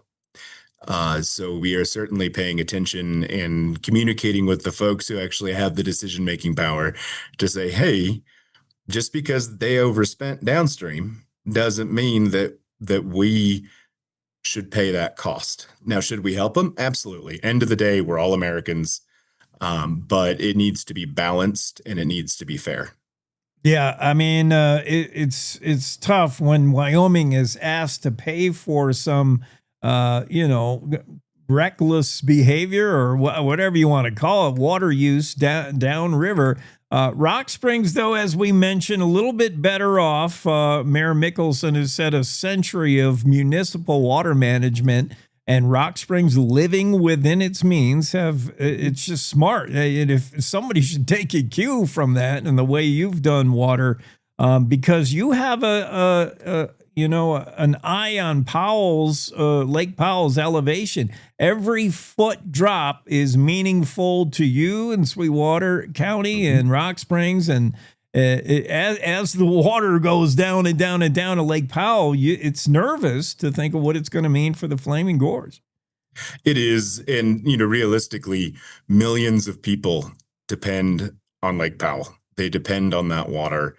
And it certainly, is not a situation where we can just say, tough, deal with it. And hopefully the states figure out a way to work together. If they don't, my understanding is in 2030 is the deadline, the federal government will come in and they will decide for us, which will not be advantageous to Wyoming. And so I believe the current thought is that the state that will cause us the most difficulty is Arizona. So hopefully the folks that are down there take a minute, take a breath, and remember, hey, this is all the United States. We can't be greedy. We need to figure out, and maybe there are some limitations we have to accept because that's the reality. You can't make more water. I know people are like, well, let's just get some desalination plants going. Well, that creates a whole host of other issues. There is not a simple solution to this, but there is a solution if we all pull together. Well, weighty subject, big subjects involving really the entire West and the entire west of the United States in drought conditions. Let's go closer to home and look at the efforts to reelect Mayor Max Mickelson. The campaign received a little bit of good news, better news than corrupt as hell headlines. Mayor Mickelson, tell me about what was found when there were allegations that JFC may have had an inside track on RFPs, been given business, and it just, there's nothing to it. Everybody's been cleared. And the bottom line, none of this was fair to the employees of Rock Springs. It's just terrible. And, that's always the thing for me. I am in politics. People get to feel and think whatever they want about me. And that is just the nature of this kind of public service. When the city employees, though, are accused of this kind of stuff, that's harder for me to handle. I see these people every day. I see the pride and the diligence that they put into serving this community, and to casually make that kind of allegation when factually we are not only following the law, but we have put additional guardrails in place to ensure that we are going above and beyond the requirements of the law. And when you look at the number of RFPs awarded, out of 11 that have occurred, 3 went to JFC. That's hardly a fast track special treatment, ratio. So it is, and it's one of those, if I became aware of something that we were doing wrong or something that we were doing that was illegal, I would be reporting it and I would be putting it out to the public. Hey, we identified this. This is how we're correcting it. People are people. Mistakes will happen. And that is not troubling. It's only troubling if you try to conceal it instead of just saying we've screwed up here. But when I see the good people who serve our community being disparaged with no evidence, with nothing more than, I just don't like it, so it must be corrupt, that makes me pretty angry. Mayor Mickelson is with us. We're talking about allegations brought by a certain city council member or two. Both of them, I think, or at least one of them, is running against you for mayor. And there's, certainly concern from, I could see this thing getting kind of ugly, kind of nasty. Sound bites, theater, all this distraction in campaigns that we see today. I just hope it doesn't become a race like that for mayor. It won't from my end. I was really delighted to learn about the Become a Peacemaker organization. And I took that pledge. It's already how I conduct myself. My focus is always on the facts and the work. This is serious business, and these seats do not belong to us. They belong to the people. We are not entitled to them. And our job is to serve them and do our duty and do that honorably. And I won't engage in the kind of theater that has become popular in politics. And we'll let the people decide if they would like serious governance or if they prefer theater. When is that election, by the way, Mayor?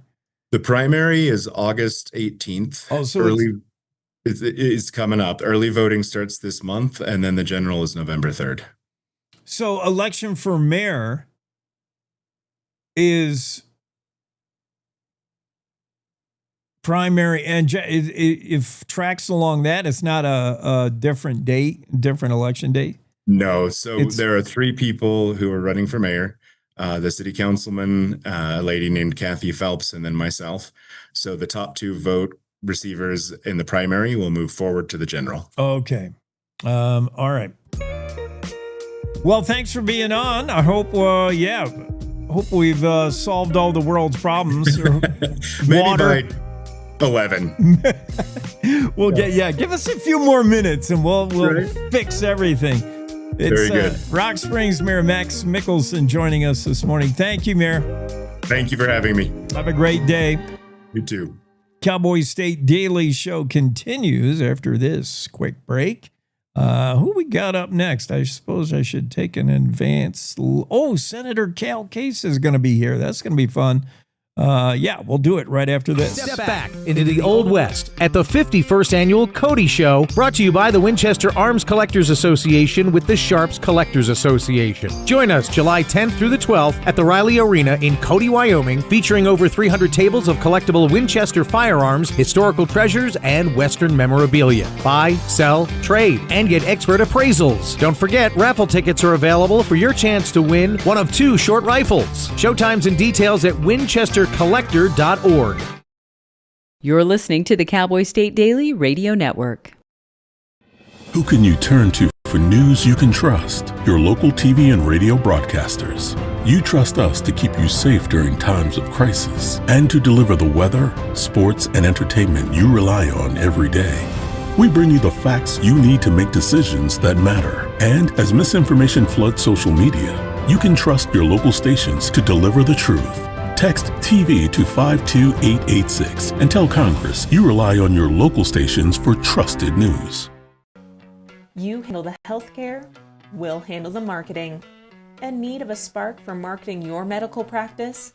Loom Studio provides creative and strategic healthcare marketing that illuminates the path to bigger and better experiences for your business and your patients. We specialize in branding and design, social media, website design, SEO and SEM, not to mention content creation, public and media relations, and marketing metrics to ensure you're getting results.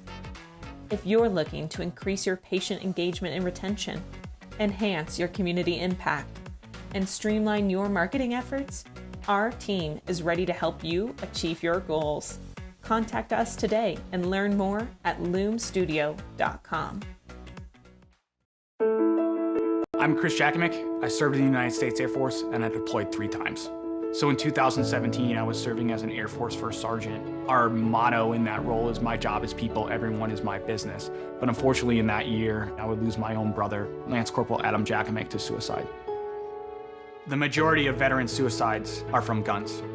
I store my weapons securely, not only for myself, but for my family. My service never stops.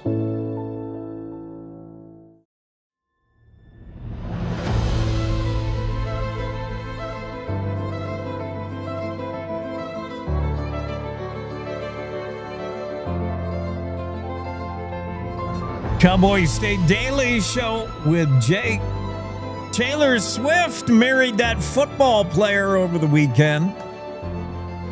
Everybody, it seems, got an invite to that. In fact, they had to hold the wedding in Madison Square Garden. What does that seat? Like 30,000? That was a wedding. I had 2 weddings of my own, neither involving Taylor Swift, unless you count playing some of her music at the weddings. But yeah, Taylor and Travis are now hitched. And by the way, that red card striker for the U.S., whose name I'm not going to pretend I am suddenly a soccer fan. We're all big soccer fans for like 1 month a year. 1 month every 4 years when FIFA has its World Cup. Follerin, Balogun. I don't know. Apparently he's a striker. He's a scorer. He's the guy that the U.S. needs against Belgium. And President Trump intervened. The red card meant he would have to sit out a game. And a huge match coming up against Belgium. That is 6 o'clock Mountain Time tonight. I think that game, the 1-game suspension received from a red card, FIFA reversed that decision after some intervention by President Trump. President Trump said, "Thank you, FIFA, for doing what was right." He reportedly, President Trump made a phone call to FIFA and said, "Make this right," and FIFA did. Now, it's not a done deal. Belgium has been granted an appeal after FIFA reversed the ruling. So, yeah, they could go through yet another decision. We'll see. But the U.S. apparently really needs this guy. Let's get back to the Zoom room and pick up a discussion with Cale Case. All right, I got to get my names right. Claire McFarland is there on the right. Senator Cale Case on the left, representing District 25, Fremont County. Senator Case, been in the House back from, 1992. You've been in the Senate since 1999. You know, if you do an artificial intelligence search on Senator Case, it says you're known for your independent streak within the Republican Party, which I think many people find refreshing in an age of groupthink, mob rules, and tribalism in politics. Senator Case is a free thinker. Thanks both for being on, Claire. Senator, Claire, you start us off. I think Wikipedia said contrarian. Contrarian's even better. They both work, I think. They all right with you, Senator? Contrarian and independent? Yeah, I suppose. But, I actually think the leadership of the Republican Party is out of sync with the grassroots of what people are Republicans. So I think I'm more affiliated with the grassroots than the leadership. So we clash quite a bit. What are we talking about today? My notes say campaign flyers, just the whole how we think this campaign's going to go, and we hope it remains civil, and who's influencing, what's money doing? So does you being a contrarian factor into the flyers dispatched showing you as kind of a caricature in sheep's clothing and attacking your record? Yeah, in fact, here it is. And I think it's pretty good likeness, Lloyd's is pretty good too. I had to apologize to him because Claire's article, she mentioned that I said in this picture, I look younger than Lloyd. Not in real life, but in this picture. So I had to apologize to him for saying that. These flyers came from a group called Make Liberty Win, which is a Virginia-based independent political action committee that supports Freedom Caucus candidates. So on the same day they delivered that flyer around Lander, they also delivered this one and hung it at the same time. It has the same notation on the bottom of where it's from. If you can see, it says Make Liberty Win. And this lists the Freedom Caucus candidates for statewide office. So there is a connection. It's not an official connection. And there's a lot of money. There was a young man delivering these flyers who didn't know beans about Wyoming and was talked to by Representative Larson. But this is what happens when big money, big outside money comes into a local campaign in Fremont County, Wyoming, where I think people can make up their own minds. That is one thing about Representative Larson that I noticed as a Cub reporter a decade ago, is that if you have no idea what's going on, he will sit you down and talk to you and take the time. And, that's not always the case. There's some folks that'll they don't understand, screw them, I'm moving on. But that is a very Lloyd thing to do. Oh, and he's an outstanding representative. He's well liked in this community. I enjoy working with him. We've become quite a team. He's become my good friend. Oh, you're not always aligned, though. We're not always aligned, but we give each other understanding. This is it. In politics, we have somehow it's a death field. Either you're aligned with me or you're not. And I hate you if you're not. But it's really not like that. I enjoy working with my colleagues on the issues we do align. I try to understand where they come from on the issues we don't align and try to build bridges. That's what it's about. It's not about this national Freedom Caucus agenda of taking over the Wyoming Senate because that's the only thing standing in the way of Wyoming's Freedom Caucus moving forward. And it's a do or die kind of situation. No, politics is much more important to people than that kind of silliness. One thing, you mentioned the fads, I think, or, the movements. Back in 2010, you were one of, I think, 2 or 3 senators to vote against giving big data center projects a tax break, a sales tax break. And, Chuck Gray, a decade later, voted to keep the tax break in place in his role on Revenue Committee. And so I'm watching this and, you seem to be playing the long game. Where does your political philosophy come from? It really is about the long game. Claire, I'm an economist by background. And when I actually was working on my dissertation, I tried to think about kind of social policy with respect to the long-term future. What kind of things are we willing to do now to have a better future for people? And that is the ultimate long game. We're so grateful for people 100 years ago that did things to create our institutions, our parks, or whatever. So I do like to play that. And I think the short-term silliness that we have in the political theater, we just really need to keep an eye on the long game. You mentioned that data center tax break. I thought that was a terrible idea. I was also serving on Revenue. At one time, I even became chair of Revenue. Those things, once you give them, they're impossible to claw back because it gets such a big constituency that supports them. And I tell you, who's down milking Cheyenne these days are lobbyists for data centers, gambling, and private education. I think the private education guys decided they won and went home, but the other two are working Cheyenne pretty hard. I mean, what's your approach to gambling legislation? What is there yet for us to do? Well, we're not making enough money out of gambling. We're not going to stop gambling. The cat's out of the bag there. But we definitely don't give our local communities enough control over gambling in their communities, and the state definitely doesn't get enough money.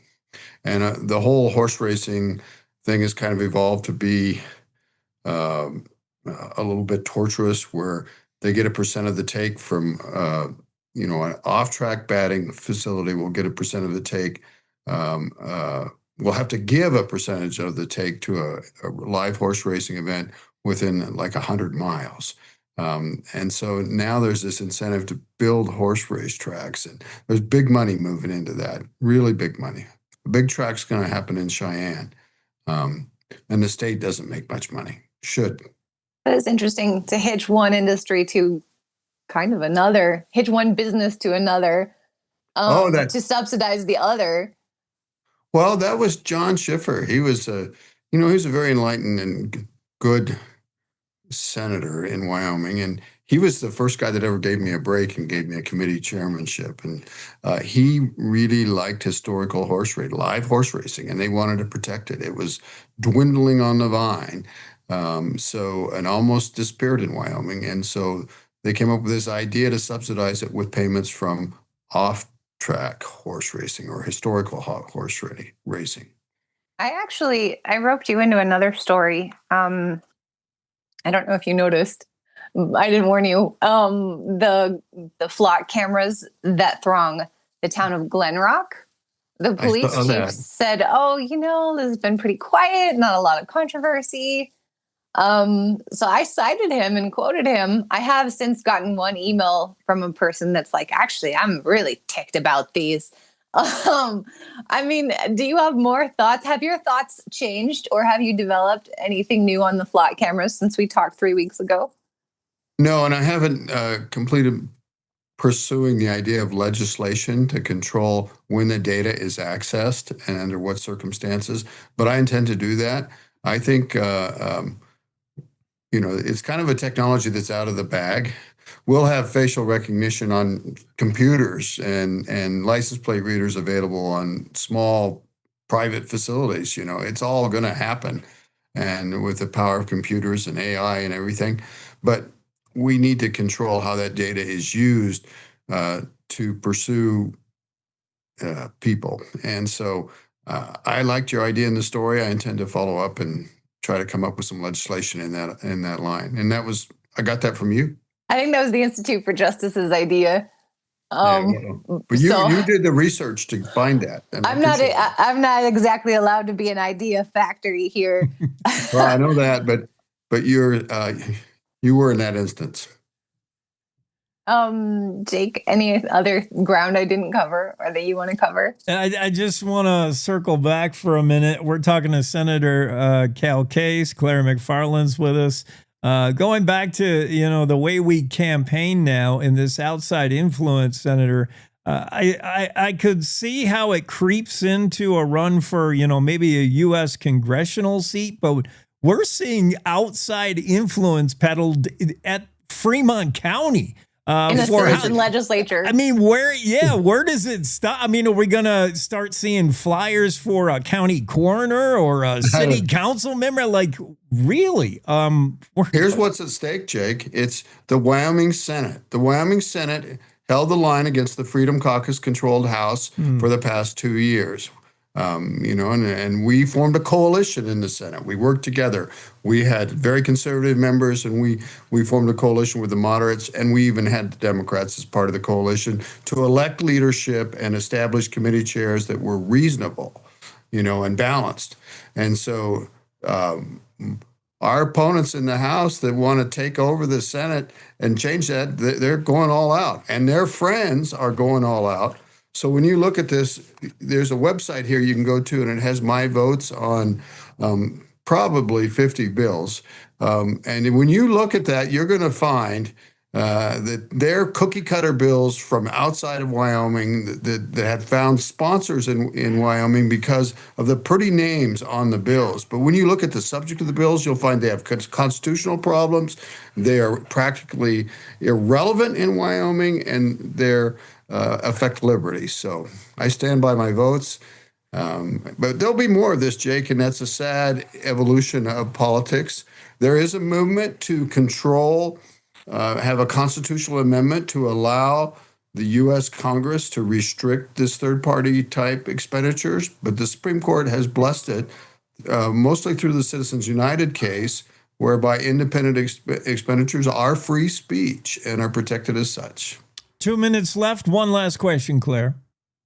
I guess I asked this question of Scott Ortiz. He's part of the Common Sense Republicans for Wyoming PAC that has declared all-out war on the Freedom Caucus. And I used the illustration, like when we were a year ago, you guys were entertaining a bill to ban males from women's public restrooms, public dressing rooms. Some people, so Freedom Caucus opposition is on a spectrum. Some people said, that's really unjust. That's an insensitive idea. That's a bad goal. And other people, like Senator Tara Nethercott, ultimately voted for the bill, but said, why is the teeth of this bill that you get to sue the government? Why does the community have to pay when a woman is offended in this situation? And so I find that there's people who outright oppose their goals and people who oppose their methods and people all over the spectrum. Do you want to give a rundown of where you're at? Well, first off, it's kind of a non-problem. I'm sure you can find instances where it's happened, but it doesn't happen very often. And you're talking about this specific bill? Yeah, just kind of the whole plethora of bills. But with regard to schools and public facilities are controlled by local government boards and officials. And, we need to trust them. They have policies, and they can do this without being told from Cheyenne what they have to do. And they can handle it common sensibly in, I think, every instance. I really don't think they need Cheyenne to weigh in or groups like this that are weighing in about what our policy should be in Wyoming. You look pretty good on that flyer, Senator Case. I look great, Jake. Thank you very much. But Lloyd looks great, too. Claire looks great, too. Thank you both. It's time for news now. It's time to take a look at what's happening around Wyoming.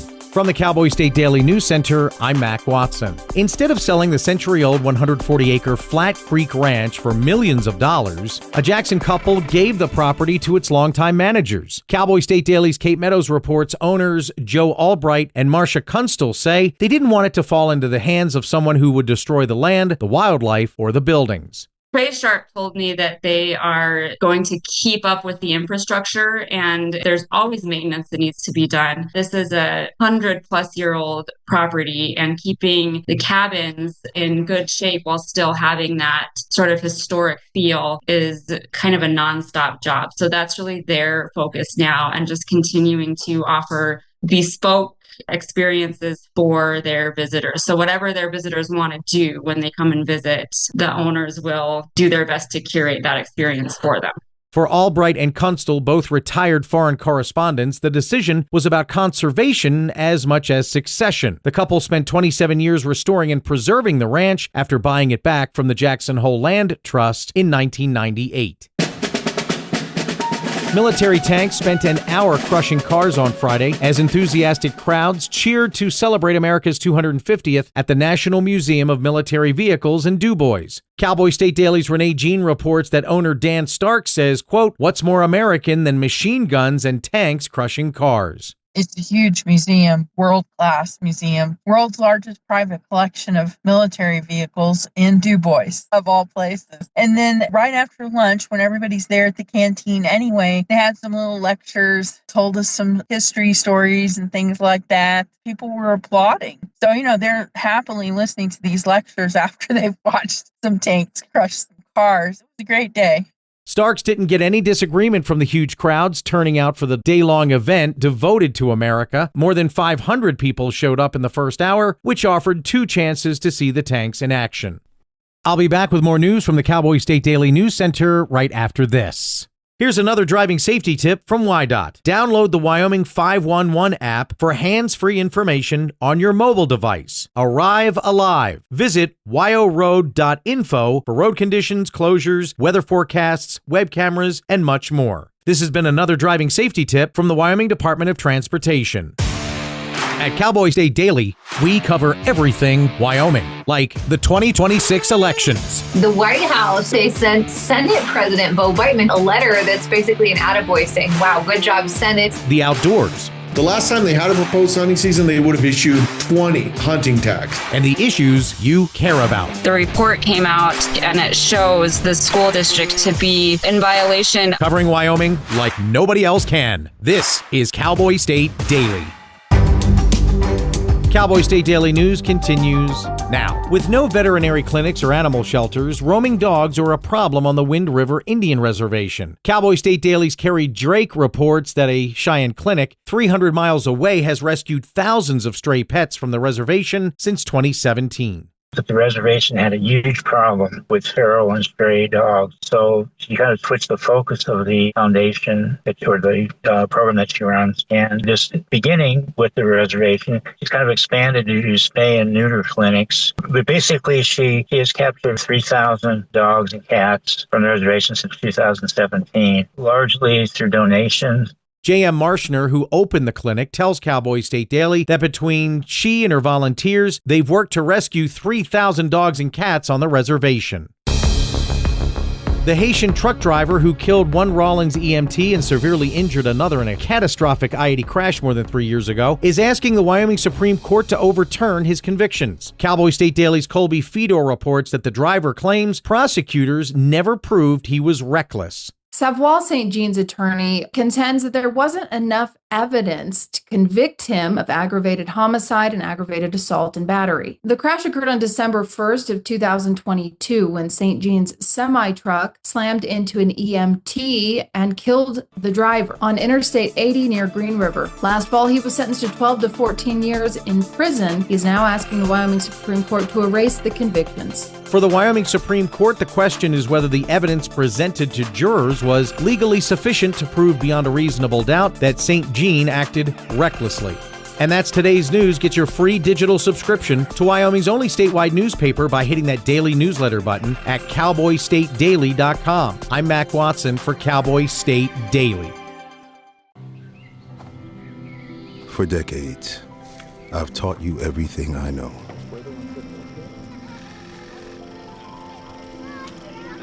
How to safely build a fire. How to control the flames.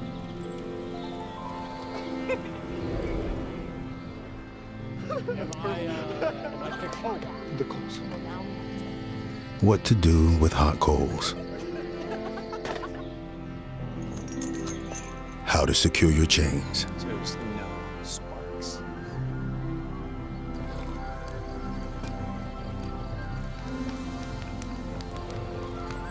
But I can only teach wildfire prevention. Only you can prevent wildfires.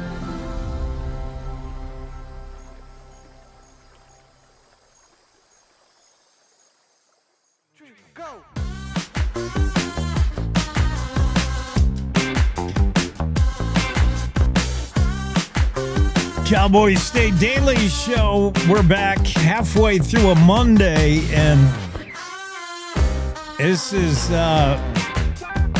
what an honor to be talking with this kid, Chaney Akin, and mom. Chaney, I'm a huge fan already, and you're only a junior high school competition, but I think you put the world on notice, you and that paint horse. I want to, before we chat with you, I want to play a little bit. Chuck Kuhn suggested that Chaney be like a grand marshal for the Cody 4th of July parade. If that were to happen, the parade would end on July 3rd. That's how fast Chaney runs a horse. She, would reverse time. So, I don't know if the parade can move that fast.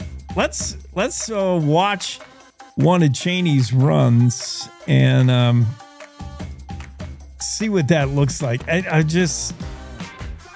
got to press the right buttons to make that happen. Here's Chaney Akin making probably a record-setting pole bending run. Coming into tonight's round was first in go round 1 with a 19.606. Fifth in round 2, Chaney Akin, Wyoming. Yeah, girl. Look at that horse just weave through the gates. You watch her on that last turn. She bumped that stick, but it stayed up. Keep them up. Oh, man, she did. So, Chaney, let's talk about the horse. In fact, first in the round, first in the aggregate with a 59. Mom, let's talk about the horse. That is a 19-year-old horse, which to be still running fast, that's impressive. I don't, sorry. Hold on. That's my fault. I gotta do something else here. Okay. Yeah, that horse is not young. No, she is not. But in the horse's age, that's pretty old. And so where did you come by this horse? You rode it. I mean, Chaney was not the first to ride it. And Chaney, when she first rode it, I think in polls, didn't really care for it. Yes, she did not like her. I have a video from a few years ago of her getting ran off with on her. But that shows that there needs to be a little bit of a relationship there and communication.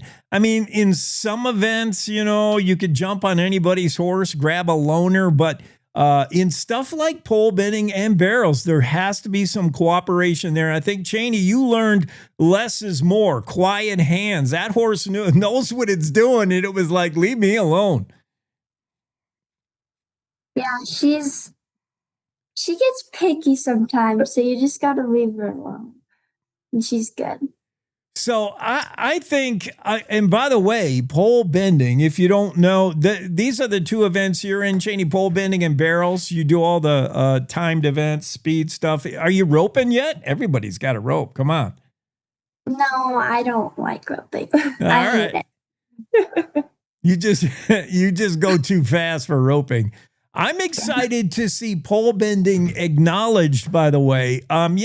Some rodeo purists would consider it, like a gymkhana event, but the premier women's rodeo is going to reshape women rodeo next year. They're going to add pole bending. And I think it's great because it is horsemanship. It is the essence, the soul of horsemanship. When you watch that event, you watch a cowgirl take a horse through those poles. It's a perfect blend, a perfect marriage of horse and rider. How much do you have to pilot that horse or not? And then, it's amazing. You know what I like about a pole bending run, and I can tell we're looking at a record time, is when you give the pull up very late. And I watched that run. Like when you first come shooting out, you do a fly by all the poles. I see some cowgirls get in the mouth like with 3 sticks left, and they're like, we got to woe down. We're never going to make this turn. You didn't touch that horse till the very end, man. And that horse can turn on a dime. My goodness. She's pretty special. So, tell me about that horse is pretty small and compact. Now, is that I see these horses do pretty well in poles that are small, like they're just so wiggly and small. I mean, they fit in small spaces. And how many years? I mean, you're going to get another season out of this horse? Yeah, we've been starting all of our other horses on the poles, and hopefully she can have a little bit of help at the high school rodeos this fall. So junior nationals, where was it? Is that in Oklahoma? It was in Guthrie, Oklahoma for the first time. Yeah. So what did you win? Did you how many you took away like saddles and buckles? You just Yeah, so I won the pole bending and then I won the all around. So they gave a pole bending saddle and then an all around saddle, and then I got like 6 buckles. all around based on just barrels and poles? Yes. And then there was like a bunch of other prizes and certificates. Yeah. So you're going to have probably yet another Thompson girl out of Yoder that's going to be dogging you your entire career. My goodness, they just pump out one after another. But we love them. They're something else. By the way, this family, so y'all are in Park. You're in Cody now. Yes. Maybe in the winters when the snow's flying, you might get away to Texas or what? But you're Cody based now. Yep. When it starts getting cold here, we are gone. yeah, I hear you. Chaney Akin is with us. 8th grade. How old are you? Like, what's 8th grade? I'm 14. 14. Oh my God. Brittney Sporer, mom, she's with us as well, and we're talking about the next rodeo star. You better get on this career. So Paint, the horse you run in poles, he's not your barrel horse, I'm guessing. The barrel horse, you probably want something a little longer strided, appendixy, something that can really make the run home. Who are you using on barrels? I have 2 horses right now. One is my Palomino that I ran at Nationals, and then my other is just a young horse. All right. Is this, you're not going to be able to see. I see a photo. Yeah, I see the Palomino right here. Yeah. So barrels, how do you do the pattern? Do you go right or left? I go right. All right. Just checking. I have to put your name up there. That will take an extra doing. Hold on. So people know who we're talking to. What's next in the rodeo season? What are you doing now? Where's the trailer headed? We're staying home this winter or this summer, and we're just gonna run at the night rodeo. At Cody's? Yeah. Yes. Okay. If you ever get a chance to come down to Jackson, I'll make sure the Wilsons get you in that Jackson Hole Rodeo. I would love to see you. We want to come. My husband just went a few weeks ago, so that's on our list this summer. Oh, you got to do it. I mean, it wouldn't be fair to the other girls, but you just walk away with the whole weight. Yeah. It's so fun to see that ride. Anything else you want to share with us? So you're going to be in still junior high for the next season, or no, you're out. No. You're playing with the big kids now. Yep. All right.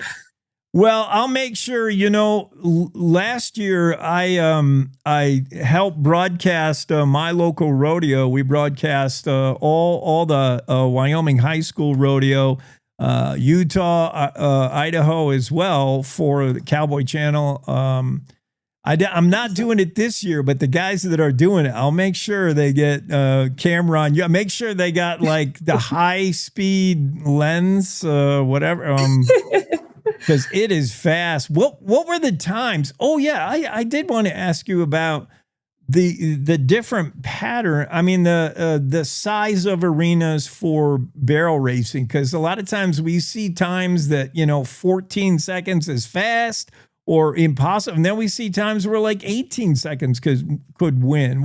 It depends on where you go, what arena you're in, right? Yep. They change the pattern depending on the arena. We have a standard barrel pattern, but you have to have a bigger arena for that. So the times, it just depends on how they set their arena. Chaney Akin, Brittney Sporer with us. We're excited for your career, Chaney. I'm going to be watching you. One of my new favorites. Thank you. I think I'm trying to remember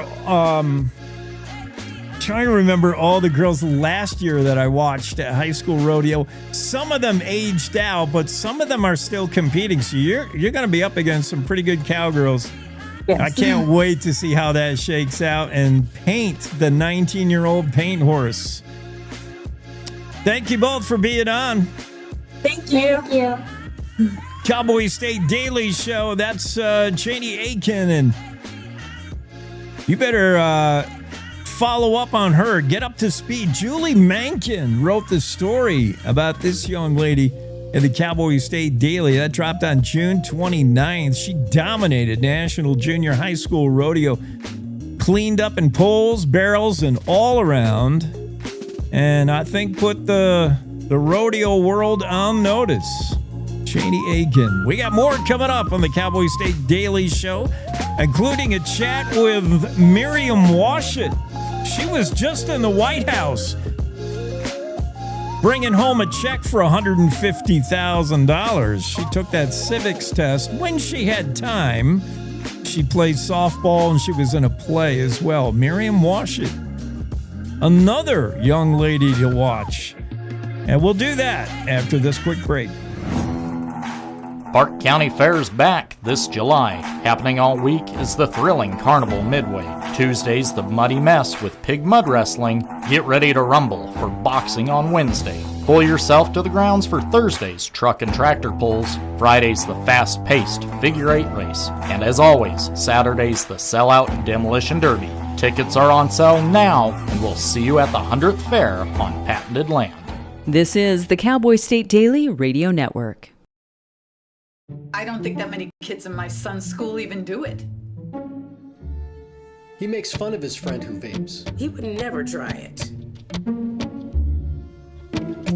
She's into soccer. She's on the honor roll. She's just not the type. No way. No way. No way. No way, my kid would never vape. Get your head out of the cloud. Today, nearly 8,000 kids will start vaping. Maybe even yours. Learn about the dangers at talkaboutvaping.org. Life's daily battles are not meant to be fought alone.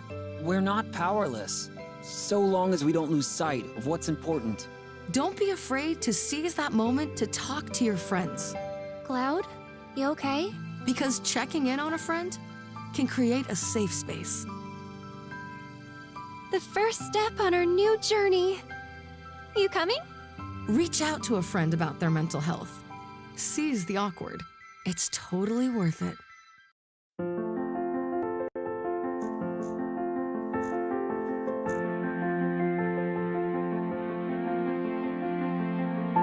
There are a lot of words I would use to describe my daughter. Kind, strong, hilarious. When I think about how much she's experienced in her life, on a journey that we're now on together as a family, we can't help but be inspired by her every day. Hey, Mom, we're about to start the movie. Oh, yeah, I'll be right there. Okay. So really, we're the lucky ones. Learn about adopting a teen from foster care. You can't imagine the reward. Visit adoptuskids.org.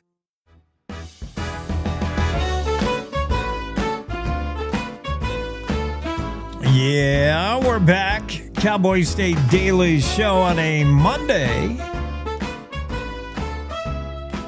I'm declaring a state of emergency in the studio. I'm out of coffee at a record early time. It's going to be tough getting through the next 2 hours.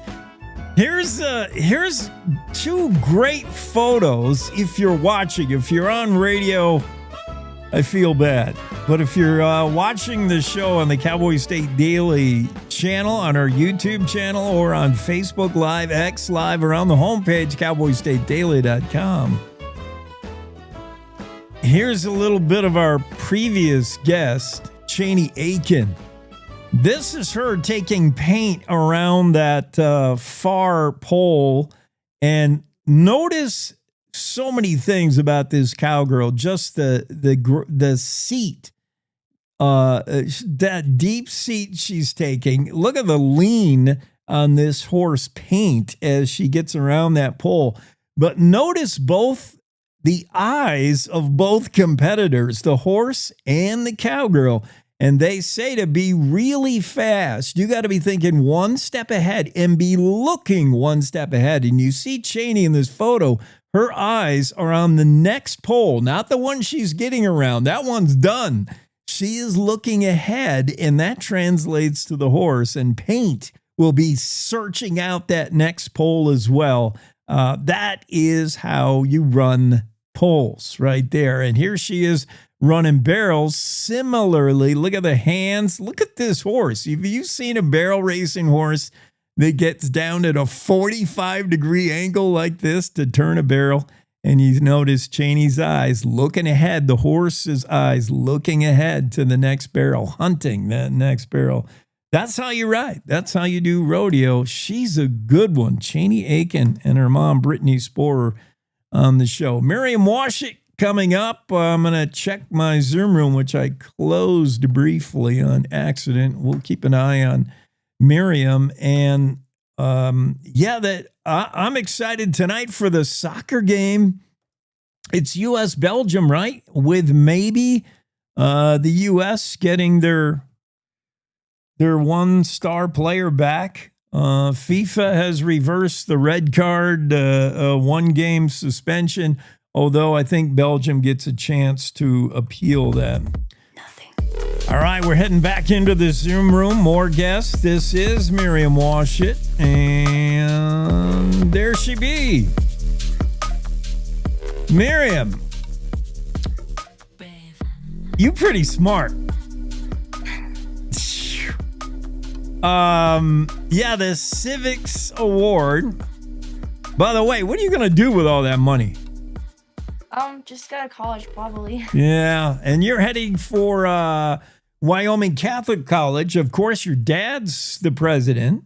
We all know of your grandfather. He's famous. Art Washut, state representative, House District 36, Casper. So pedigree is pretty good. Maybe an indicator that Miriam is headed for big things. This test, though, I'm just so astounded by the questions are really hard, and your prep for it, your research, your cramming for this was playing softball and being in a play. And you're like, maybe if I have time to study, I'll devote what I can. And you went and killed it. How do you do that? Well, that was mostly earlier on, so I still had the last softball ended the second week of May. So I still had 2 weeks after softball to just kind of focus. Yeah, you have just graduated Lander Valley, yes? No, I'm actually going into my senior year. Oh. So, yeah. Oh, I see. I thought you were out but your college. I mean, your college is, yeah. Okay. All right. So the test, how did you, by the way, this presidential 1776 award, was awarded to Miriam Washut, straight out of Lander. Go Wyoming. So Wyoming proud. She beat out 8,000 students to win this thing. Came with $150,000 cash prize, and of course POTUS. What did the president say to you? Something like, "Way to go, kid." What did he say? It's kind of just where are you gonna go to college? What are you gonna do? I think he said something good job to all of us, because the top three all got to meet him. Yeah, I saw that. I saw the photo. So how did you hear about it, and how do you have to apply? You had to pass one test first, right? Yeah, so basically my dad found the link on social media, one, I don't remember which one, and he had me sign up for it. And then basically the first round was an online test, and then the top 4 from the online test from each state went to regionals. And then regionals was kind of an oral spelling bee type thing. like they'd ask you questions and you'd answer them in short answer format. And the top 4 from each region went to nationals. Mm. And you did not have a whole lot of time to get ready for at least the first round, right? It was like a week, like how long? Yeah, I signed up like a week before you had to take the test. But so I was in Cheyenne at the time. Actually, I was doing an internship at LSO. So I was like, I'd come home from that in the afternoon, and then I would just like study for a while. But I think the first round also, like, I don't know how many people in Wyoming actually did it. So it's like, yeah. You interned at LSO this past budget session? Yeah. Oh, wow. That was a wild one to be introduced to all that. Yeah. And especially concerning LSO and how they had to get involved in the Checkgate thing. And wow, that's being thrown right into the fire. Yeah, it was cool. Okay, so give me an idea of what some of these questions. I'm looking at like 14 sample questions. I don't know if I could answer one of them. This is hard. Yeah, well, I mean, so like the first round, there was 3 different levels. There's like easy, medium, hard, and each one was like 30 minutes to just answer as many questions as you can. And it was multiple choice, which makes it a lot easier because even if you don't know, you can kind of like guess sort of like what the answer might be. And there was just like a lot of questions. Like I don't even really remember what they were at this point.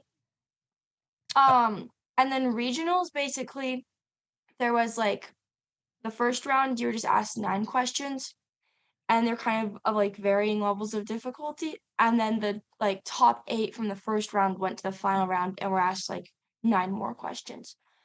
And then like for the national level, they had 3 different rounds, and the first round was just kind of like a knockout round, I guess. So they had all top 20 and everyone got asked 3 questions.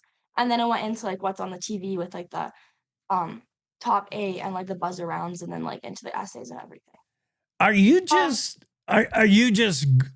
really good at testing and preparing for a test, or is this kind of in your wheelhouse? This whole like political civics, political science. Like, are you already pretty like that's your wheelhouse, or are you just good at, if I could pick another topic, would you win that contest too? I mean, probably not. I just really like American history, so like it was a lot of fun for me to like actually study it because I'd wanted to anyway. Yeah. So it makes it easier to remember.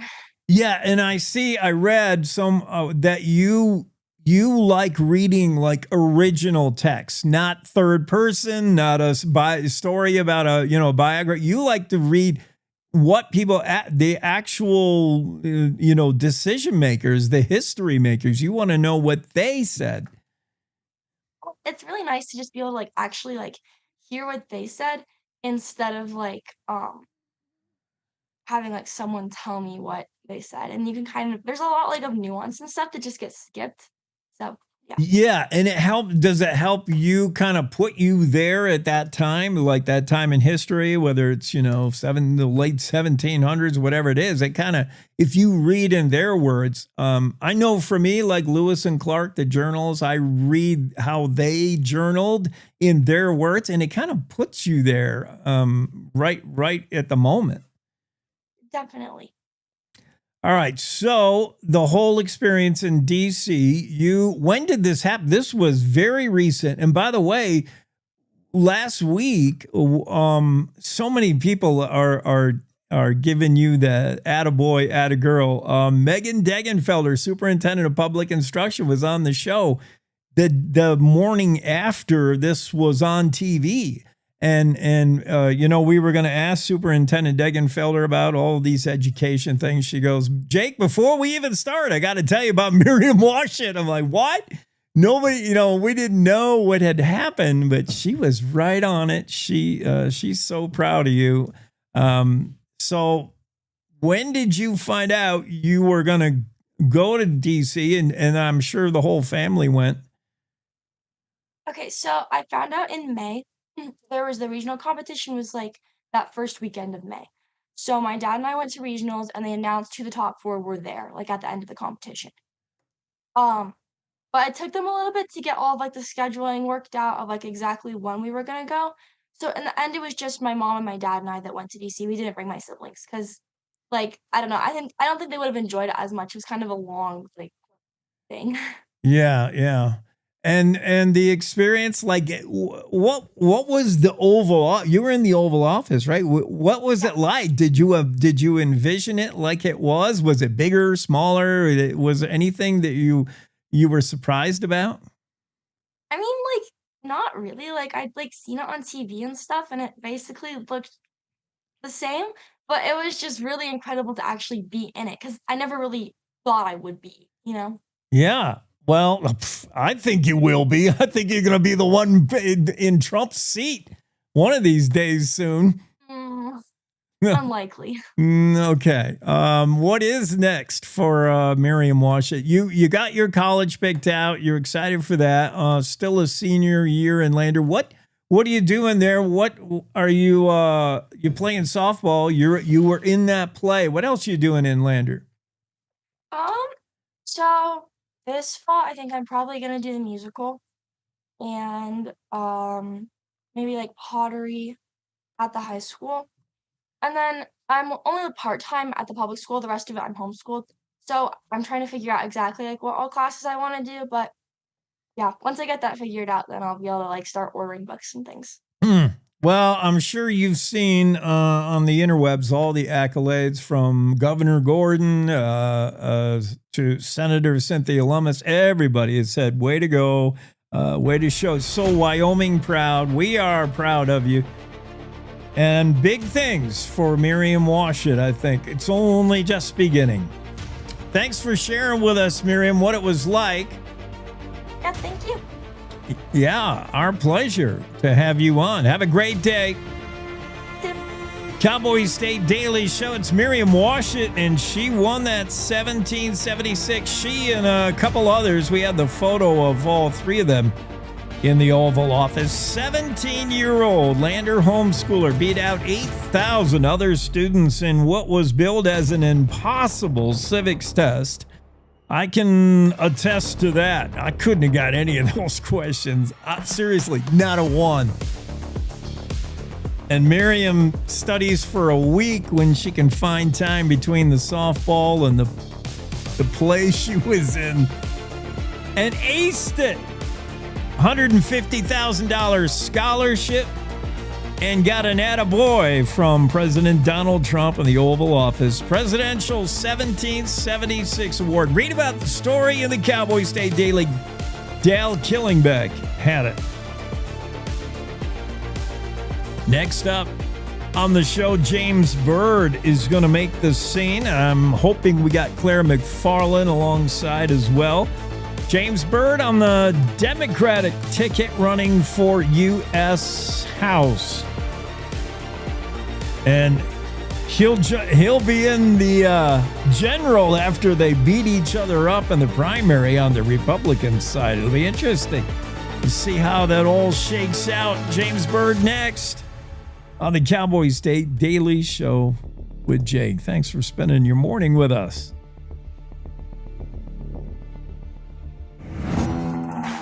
Park County Fair's back this July. Happening all week is the thrilling Carnival Midway. Tuesday's the Muddy Mess with pig mud wrestling. Get ready to rumble for boxing on Wednesday. Pull yourself to the grounds for Thursday's truck and tractor pulls. Friday's the fast-paced figure 8 race. And as always, Saturday's the sellout Demolition Derby. Tickets are on sale now, and we'll see you at the 100th Fair on patented land.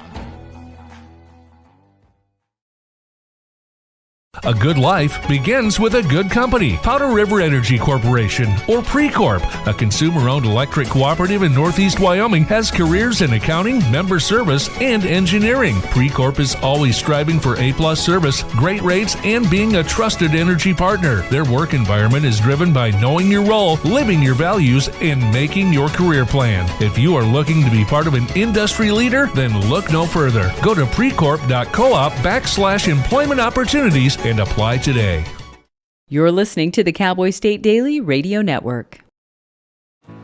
You know you don't have to wear your PT gear anymore, right? It's comfortable. So how's civilian life treating you? It's fine.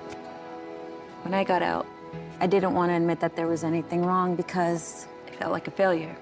And then I realized, like, there's nothing to be ashamed of. So I started talking to someone. Maybe you are fine, but if you're not, it's okay. Thank you. If you or a veteran you know needs support, don't wait. Reach out. Find resources at va.gov/reach. Logan Wilson here at the M Building in Casper, Wyoming. They do more than just support businesses and private events. They support nonprofits by offering reduced rates to help the community thrive. The staff here at the M Building have been incredible in helping me organize a fantastic event. They are great partners for those who want to make a positive impact on the community. Come check out the M for your next event.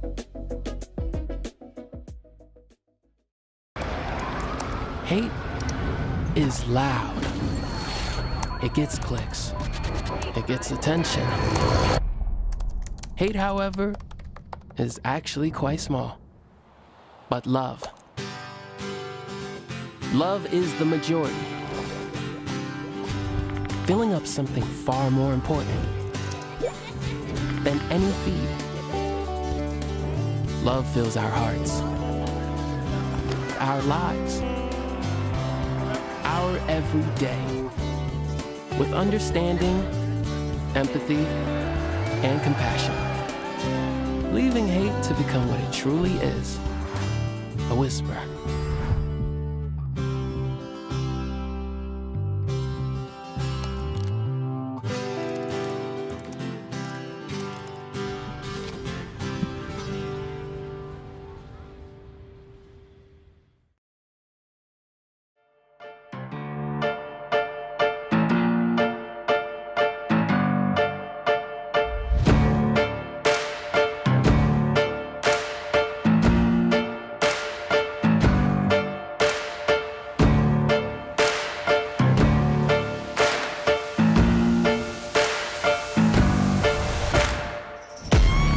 Cowboy State Daily Show on a Monday. You heard earlier, if you were with us, we had Jim Walter on from Visit Cheyenne, and he is currently up in Calgary, Alberta, Canada, to take in the second greatest rodeo of all after Cheyenne Frontier Days. Calgary Stampede going on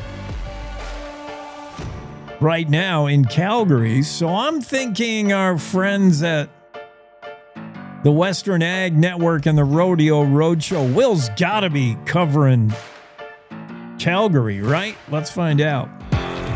Hey everybody, Will Rasmussen on the Rodeo Roadshow on the Western Ag Network from Big Fork, Montana. Former Rodeo of the Year in the Montana Pro Rodeo circuit. Today on the show, Leighton Berry, who is number 6 in the world in the bareback riding, a 4-time national finalist. He was in a recent music video of Choosin' Texas with Ella Langley. We'll talk to him about that when we come back. Livestock Producers Western Video Market's big summer sale is July 13th through the 15th. Broadcast live from the Silver Legacy Casino Resort in Reno, Nevada. Don't miss 3 exciting days featuring more than 110,000 head of feeder cattle, nearly 6,000 feeder lambs, and approximately 2,000 head of breeding stock, including the complete fall calving Faith Ranch dispersion out of Central California. Watch the sale live, view the catalog, or register as a buyer today at WVMCattle.com. Be part of something bigger. Join the American Sheep Industry Association today. Producers who join their state sheep association automatically gain ASI membership and access to national resources and representation. If your state doesn't have an association, no worries. You can still sign up individually at sheepusa.org and stay connected to the future of the industry. Your voice matters. Your membership counts. Again, learn more at sheepusa.org. And you were in the music video of Choosin' Texas with Ella Langley and the star of Marshall's, Luke Grimes. And I think I saw Shad Mayfield and Tyson Durfee and J.B. Mooney and others. Tell me how that all came about. Yeah, that's just one of those kind of being in the right place at the right time. I was in Houston and Tyson's wife, Shay, had actually reached out to me and said that she had known some of these producers shooting this music video, and they wanted to have some actual Cowboys that had made the national finals and stuff in it. And she didn't really give me any other details than what time to show up and that they would pay me a little bit. And I thought, probably meet Ella Langley. That'd be pretty cool. And you show up and there's superstars like Mike Ryan with the Mike Ryan Band and Miranda Lambert and like I said, Luke Grimes, and then a couple of living legends like Shad Mayfield and JB Mooney, and of course Dale Brisby was there, and we got to sit around and kind of do the little bar scene in the music video and get to meet all those people. And man, it ended up being a great time. And I knew the song was popular. Obviously, everyone knows who Ella is, and I kind of just didn't think a whole lot of it till I started getting tagged in these things. And then the next thing I know, this music video has, 15 plus million views. And I was like, wow. Leighton Berry on the Rodeo Roadshow. I'm Will Rasmussen on the Western Ag Network. Back to the studio. Cowboy State Daily Morning Show with Jake continues. Yeah, that's a great video. Great song, Ella Langley. And Miranda Lambert was in that video as well. Those two apparently are like good buddies. I heard Ella Langley talk about how she was introduced to Miranda Lambert. Didn't know Miranda Lambert at all, Ella Langley. And when Ella was like 13 years old, her family lost their home. I think from economic reasons. I don't think it was a fire. I think they lost their home. And it was very impactful for Ella. Can you imagine as a 13-year-old losing your home, your mom and dad and your home is gone? And that was right when Miranda Lambert's song, The House That Built Me, came out. And Ella said she heard that and she said that song just spoke right to me. And I thought, who is this? Who is this artist, Miranda Lambert? And those two have since become fast friends in the industry. And it's pretty cool to see JB Mooney, all those rodeo guys in the Ella Langley video. That was super neat. Okay, we got to head to the Zoom room and pick up a candidate and a journalist. What do you think? Let's play some fancy music to get them in here. All right. I got you flip-flopped left and right, but that's okay. I'll be all right. I think I've been saying all morning that James Byrd is with. I've been saying it was a house run. Duh, it's Senate. That's why I need Clara McFarland on. James, I think you're somehow muted, or we need to hear from your mic. Still don't hear you.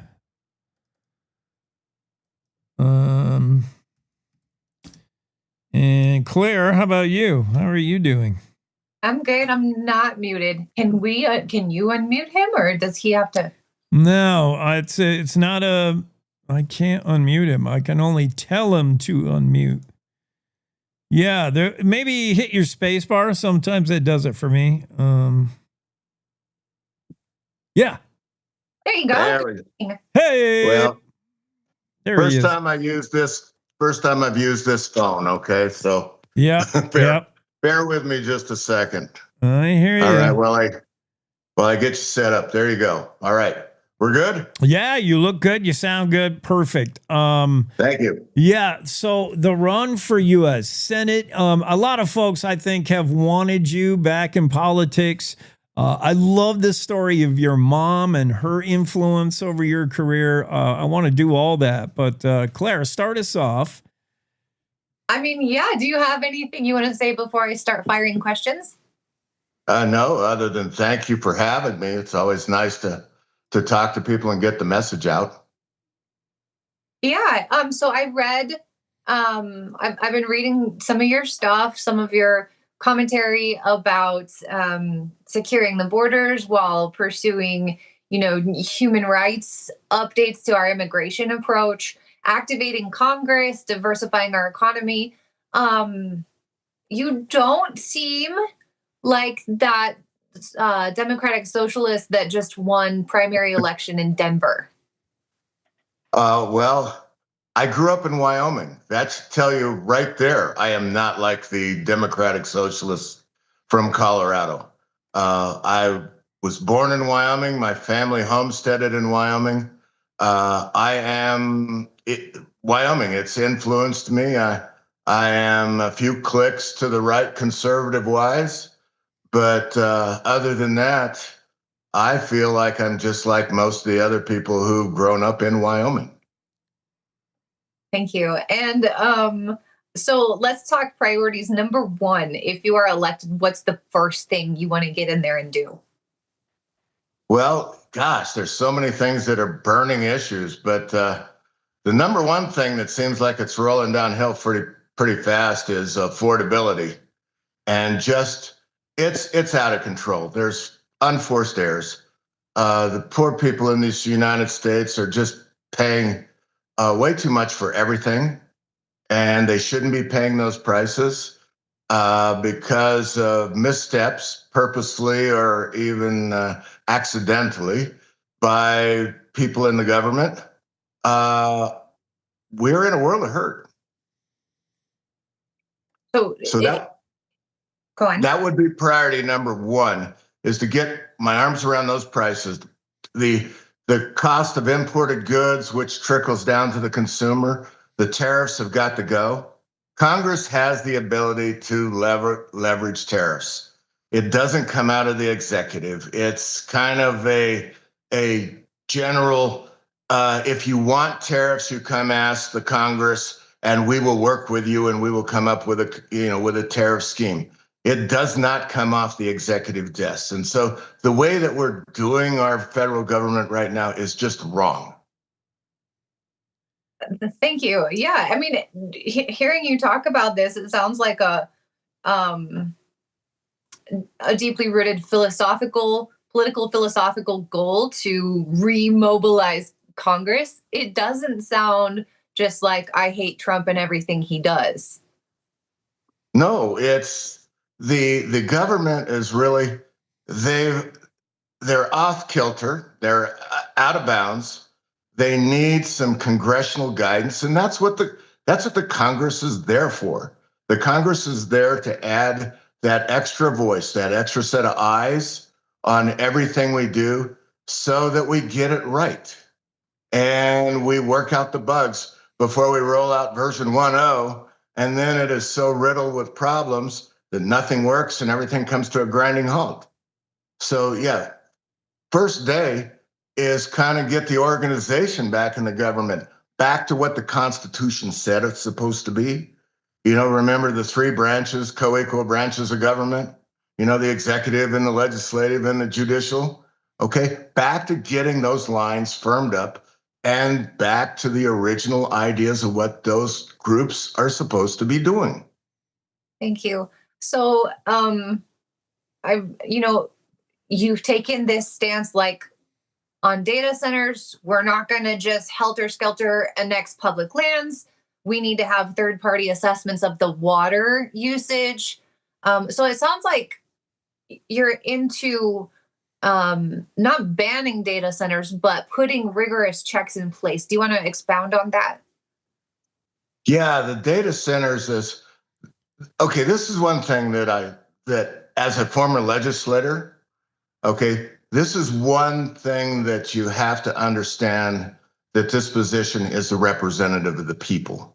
Not necessarily my technical background and my views on data centers, but what do the people want? And as a representative of the people, you are charged with carrying what they want forward, not necessarily what you think is the best idea. You need to lobby hard for the best idea, but if the general public wants a full stop to this, then that's what it should be, because you represent their will, not your own. Now, I will lobby hard to make sure that in that full stop, or wherever we end up in that every stone is unturned and we are approaching this in a very pragmatic way, that we go forward on it in the best possible way for all of the people who are concerned. But not to sidestep the issue, the job is a representative, and we've lost that. We've lost that here in Wyoming. We do not get representation of the people. Our federal delegation tells us what Washington is going to do to us. We should be telling what we want to do to Washington. Thank you. And then so back in 2010, you were one of the champions of the data center tax exemption bill. That was a very different landscape. I believe Wyoming was courting one data center at that time and competing hard against Texas. I mean, do you want to reflect on that? Would you do that again today, or what was the thinking and what was the change? Well, you know the saying, hindsight is always 2020. And yes, given the circumstances of back then, I would do that again. Keeping in mind that was before AI was really unleashed, and a few other things related to these data centers were unleashed, different designs, different things like that. We had a very clear goal in mind, and these were modest data centers, considering what we have on the board right now. And those were actually manageable, and we could make necessary changes on the fly. But where we're heading right now is pretty much towards the cliff. And we need to stop and just evaluate what we're doing, how we're doing it, the effects on society now, the effects on our environment, and then the effects on the future. Because somewhere this might be a very viable way to go down this path and end up there.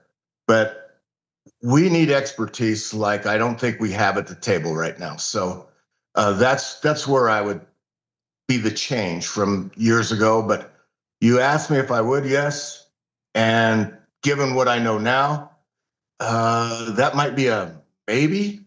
So, but like I said, hindsight's always 2020. Yeah, I have heard that. A lot of strange twists and turns in that one. Like Jake and I were talking earlier, Chuck Gray, when he was a state representative, actually voted to keep that tax break in 2020, opposes the data centers now. So it's been a twisting issue all along. If I can shift gears on you one more time, it sounds to me like you oppose what Senator Mike Lee tried to do with public lands last year. So is your answer to not screw with public lands at all, or is there some reform you'd like to pursue in how we transfer and how we sell or trade or reallocate public lands? Well, first of all, let's get this perfectly clear. No selling, no trading, no disposal of public lands at all. Now, with that said, has the federal government managed their side of the public lands well? Absolutely not. So we need to revisit how BLM, how Forest Service, and how the other entities manage the land and how they work with the local states and all the way down to the cities, counties, and the local residents on the management of these lands to make sure that we're actually manage those lands in the highest and best use available. So, absolutely not getting rid of any of it, any way, no shape or form. You cannot convince me that there is an argument that says we need to do this. No trades, no sales. I can't emphasize this enough. Nothing. The public land is absolutely the cornerstone of, in Wyoming, is a cornerstone of 2/3 of our economics in this state. Thank you. You have come out saying that fossil fuels, the markets attached to them, are volatile, and you want to diversify our economy. How does a representative a senator do that? Well, first of all, my background is geology, geophysics. The fossil fuel industry bought me my first house. I have an extremely deep love for that industry and the science that backs that industry. But just like all things, the technologies are evolving as to the way we used fossil fuels 20 years ago should not be the way we're using fossil fuels now, and definitely not the way we're using fossil fuels 20 years from now. They do play a major role currently inside of our energy portfolio. And we just can't pivot off of those and say, okay, we're walking away from this. That's just not going to work. But we do need to be cognizant there are better technologies out there. Have we come up with them yet? No. Have we perfected them yet? No. But we will get there if we allow education, if we pump money back into education and research, we'll get there. And these other new avenues of energy, which are probably better, they're probably going to be, well, I should say they will be more economically viable and more ecologically viable. And so those are the things we need to do. We need to take the money from the fossil fuels that we're making right now, invest that back into what we're doing our research, so we'll have the platform for the next level. But the fossil fuels are essential to where we're at right now. So innovation is a big part of diversifying the economy, it sounds like. It has to be. You can't think logically, or even in a business sense, that the technologies that we used that are 40 years old are going to go another 40 years into the future. I can tell you right now, with that mindset, the rest of the world will be in another dimension and we'll be left in the dust. We need to keep up technologically, we need to keep up educationally, and our research has to be on the front end of the envelope. So to do that, we need to take money from our existing fossil fuel portfolio and replow that back into developing the new technologies and making sure we're on the right path. Thank you. So in the past few cycles for U.S. Senate, the Democratic candidate has taken a quarter of the votes or less. How do you plan to crack that threshold and get some recognition and momentum out here? Well, I've told my staff, any place in the state they can get 6 people to sit down and want to talk, I will be there.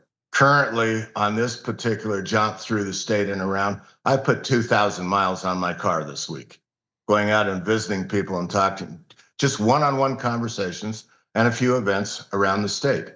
And I don't think that's what the Democrats did effectively before. Their messaging was wrong, in my opinion, and I'll come right out and say that their messaging was wrong. Right now, the message is, and the things we need to address are the kitchen table issues, economics, finances. How are we going to get the prices that the everyday person pays for gasoline, pays for hamburger, eggs, and all the other essentials, rent? How are we going to get those down into the affordability category? It seems that our current federal delegation and the executive in the White House really does not care about that. In fact, I believe, to quote him, he's not interested in affordability. I believe that's a quote. I may have it wrong, but you get the gist of that, okay? The guy who's out here working 2 jobs and trying to treat his family is very much interested in that affordability. And when the guy sitting in the White House says it's not important to him, that's a disconnect with the people who put him there. And that's the conversation I have. And those are right in the forefront of what I want to do when I get there, is take those problems that are created by the federal government and making these prices artificially high, remove those impediments, and lower those prices to the everyday consumer. James Byrd is with us, announced his candidacy for U.S. Senate back in February. You may remember him from his work in the House of Representatives for a decade, representing District 44. Day one in office, he would make things more affordable for Americans. I'm with that. He would also elevate Congress to its proper role, whether it's the war on Iran or tariffs. We've seen a real top-heavy approach with Congress virtually left out. Maybe that's because the Senate's practically dysfunctional. Maybe James Byrd can do something about that when he gets in. You can find him on the internet, birdforsenate.com, if you want to learn more. Thank you both for being on. Thank you. Time for news. Have a great day. You too. It's time to take a look at what's happening around Wyoming.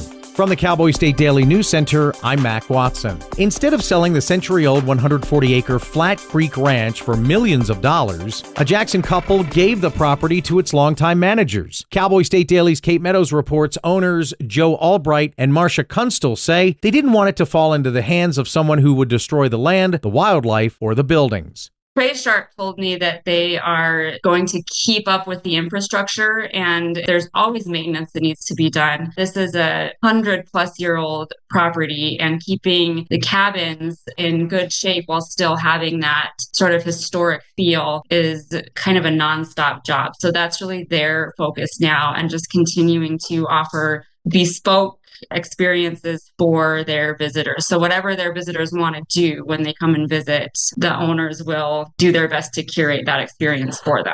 For Albright and Kunstl, both retired foreign correspondents, the decision was about conservation as much as succession. The couple spent 27 years restoring and preserving the ranch after buying it back from the Jackson Hole Land Trust in 1998.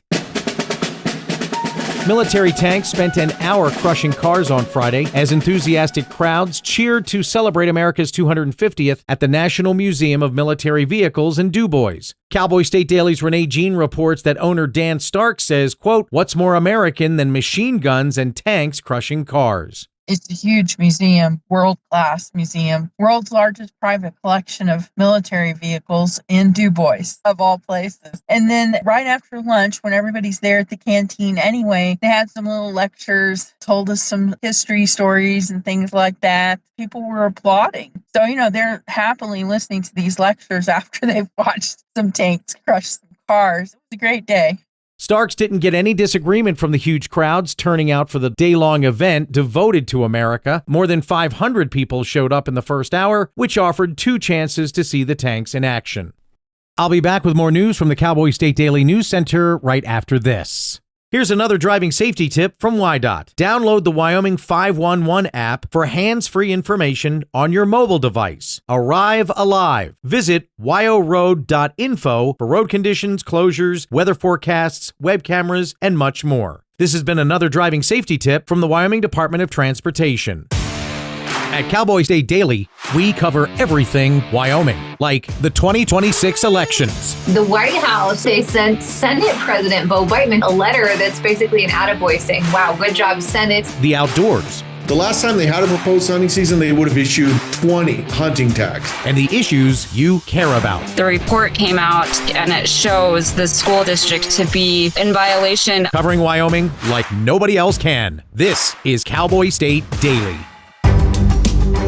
Cowboy State Daily News continues now. With no veterinary clinics or animal shelters, roaming dogs are a problem on the Wind River Indian Reservation. Cowboy State Daily's Carrie Drake reports that a Cheyenne clinic 300 miles away has rescued thousands of stray pets from the reservation since 2017. But the reservation had a huge problem with feral and stray dogs. So she kind of switched the focus of the foundation or the program that she runs. And just beginning with the reservation, she's kind of expanded to do spay and neuter clinics. But basically, she has captured 3,000 dogs and cats from the reservation since 2017, largely through donations. J.M. Marshner, who opened the clinic, tells Cowboy State Daily that between she and her volunteers, they've worked to rescue 3,000 dogs and cats on the reservation. The Haitian truck driver who killed one Rawlings EMT and severely injured another in a catastrophic I-80 crash more than 3 years ago is asking the Wyoming Supreme Court to overturn his convictions. Cowboy State Daily's Colby Fedor reports that the driver claims prosecutors never proved he was reckless.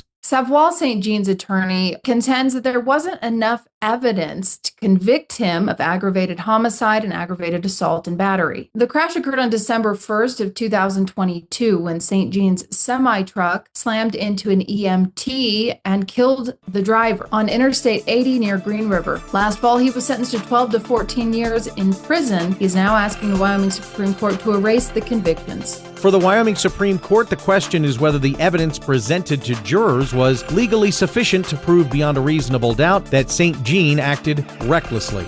And that's today's news. Get your free digital subscription to Wyoming's only statewide newspaper by hitting that daily newsletter button at cowboystatedaily.com. I'm Mac Watson for Cowboy State Daily.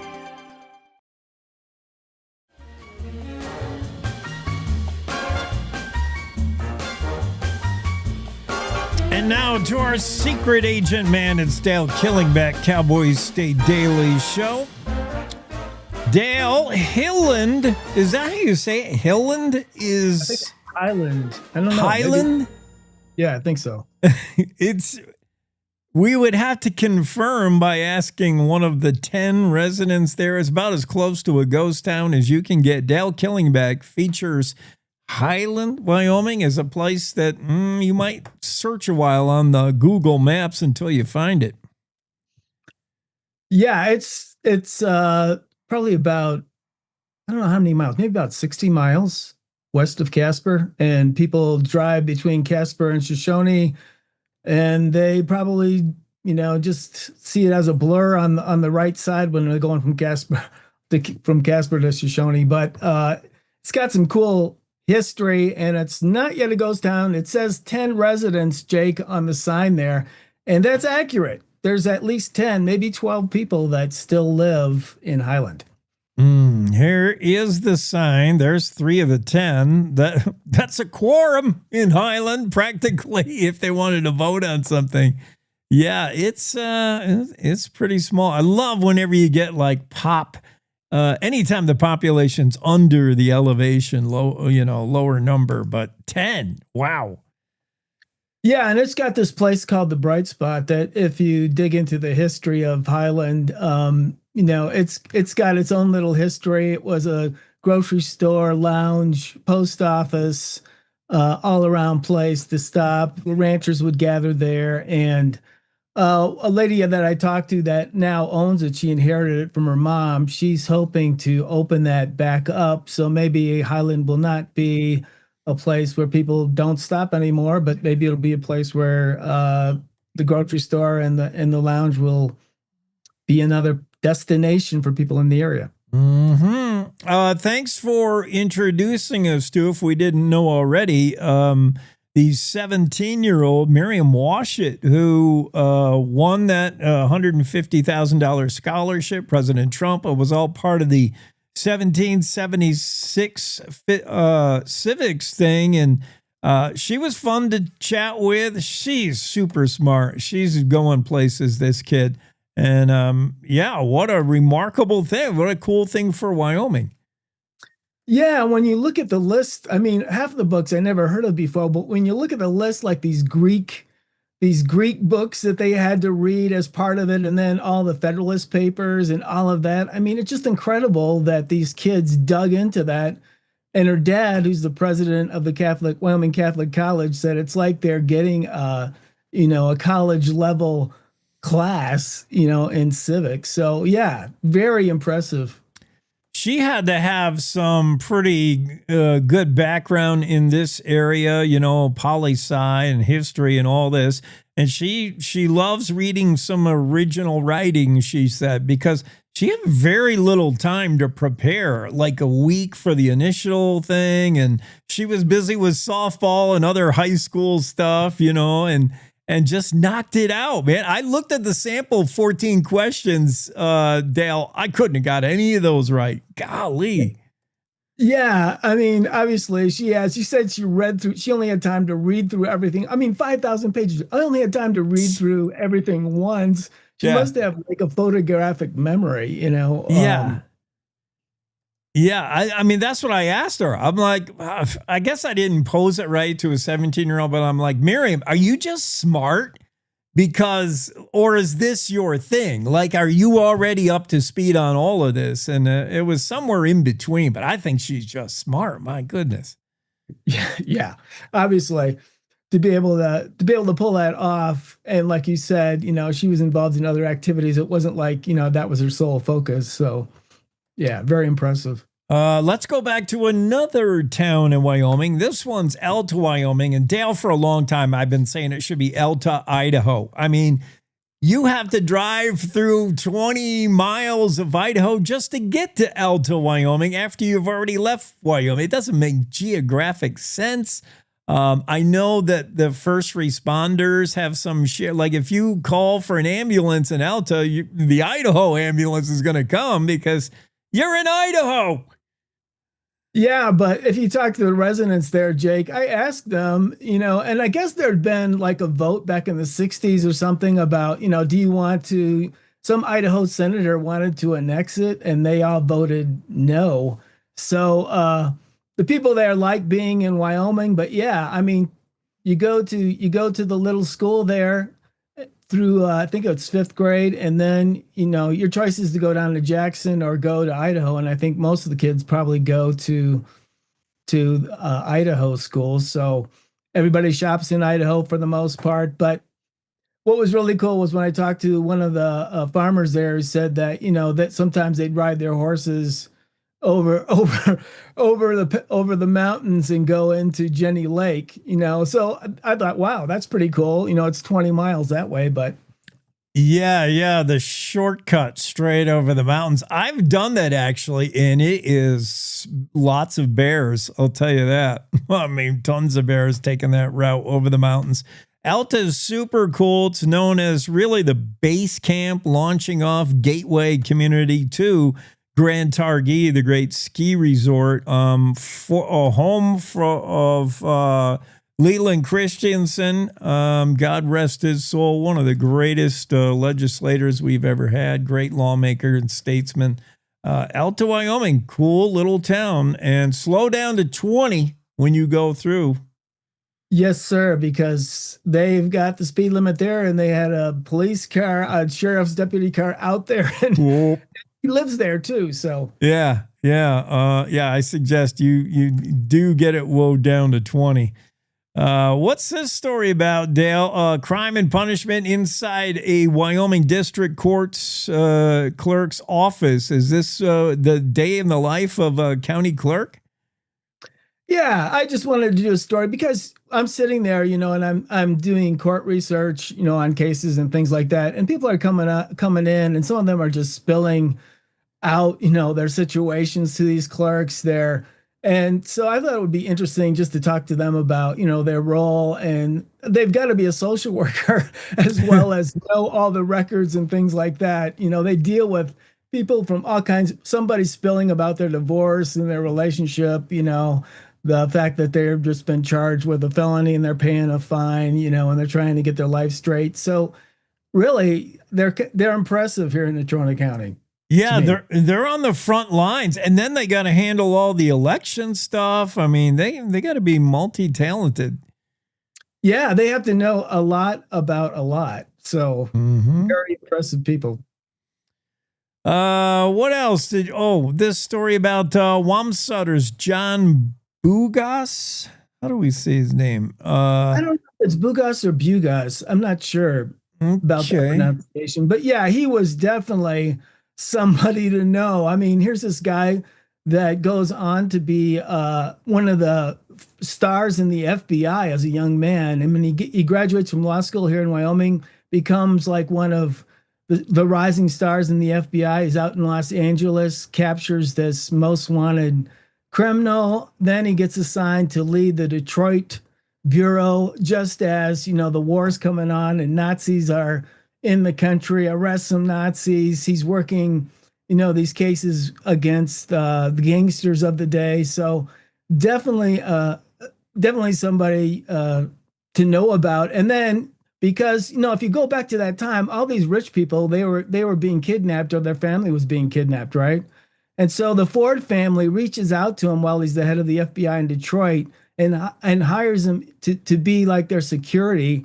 And then he goes on from that point to be like their security guy for the family, to become the vice president of Ford Motor Company and involved in auto design and things like that. So just a really impressive guy. Yeah, yet another profile on a Wyoming person that you may not have known, but for a state that doesn't have many people, we've produced a lot of cool people. Amazing. That's what's so amazing to me, Jake, is how can Wyoming, which is such a small population, have such an influence in history, on all kinds of different things. It's just incredible.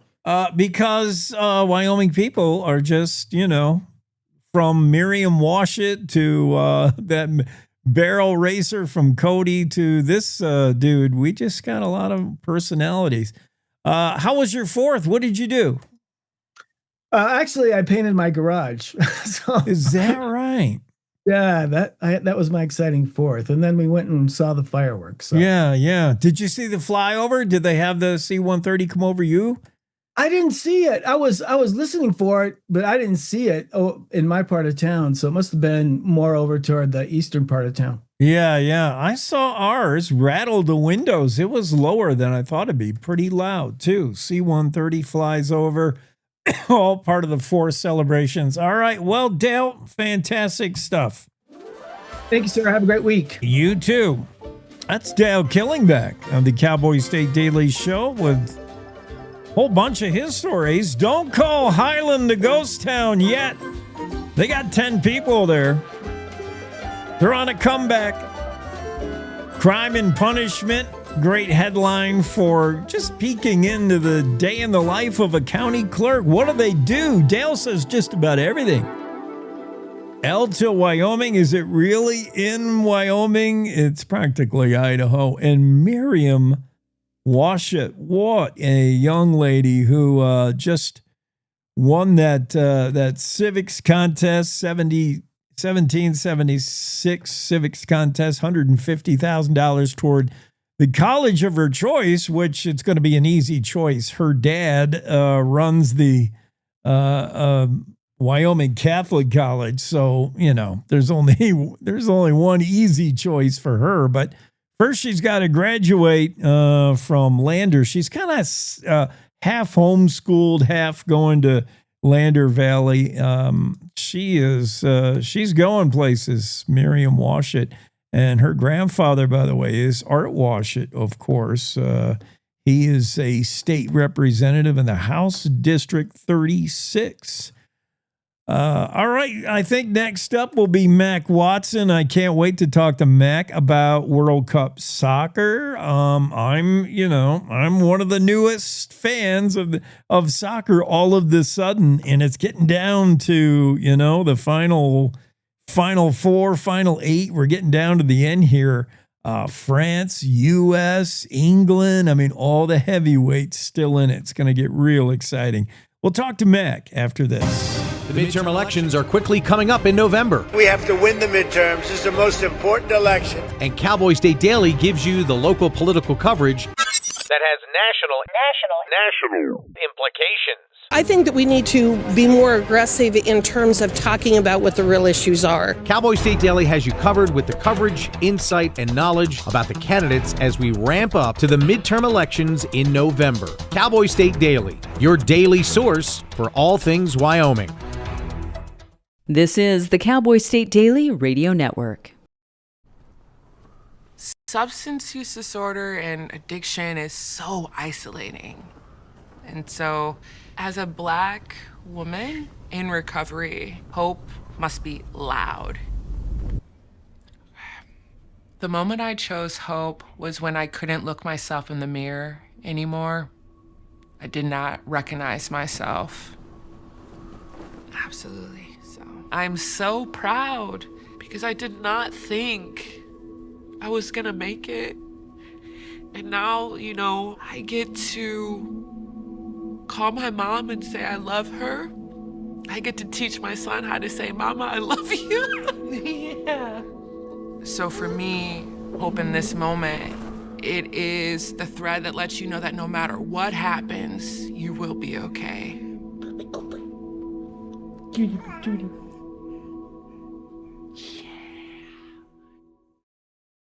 Nestled between Casper Mountain and the North Platte River, you'll find the heart of Wyoming.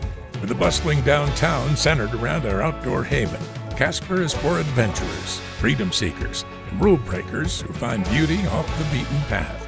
So if touchable history, a vibrant community, and uninterrupted outdoor recreation define your travel itinerary, allow us to welcome you to the one and only Casper, Wyoming. Plan your trip at visitcasper.com. All right, look at you taking the stairs. Who are you? We're your lungs! We are proud of you for quitting smoking, but you still may be at risk for lung cancer. A routine cancer scan can detect it early when it's more curable. Good to know. Well, I gotta go. somewhere. So do we. So do we. Listen to your lungs. Get a routine screening that could save your life. Talk to your doctor and learn more at savebythescan.org.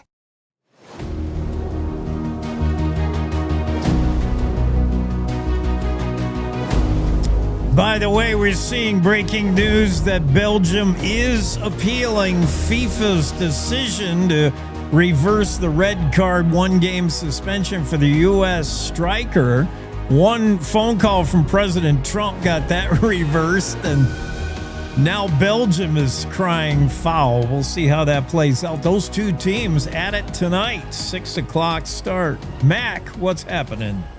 Oh, man. What a weekend. 250th anniversary of the United States of America. There were parades everywhere.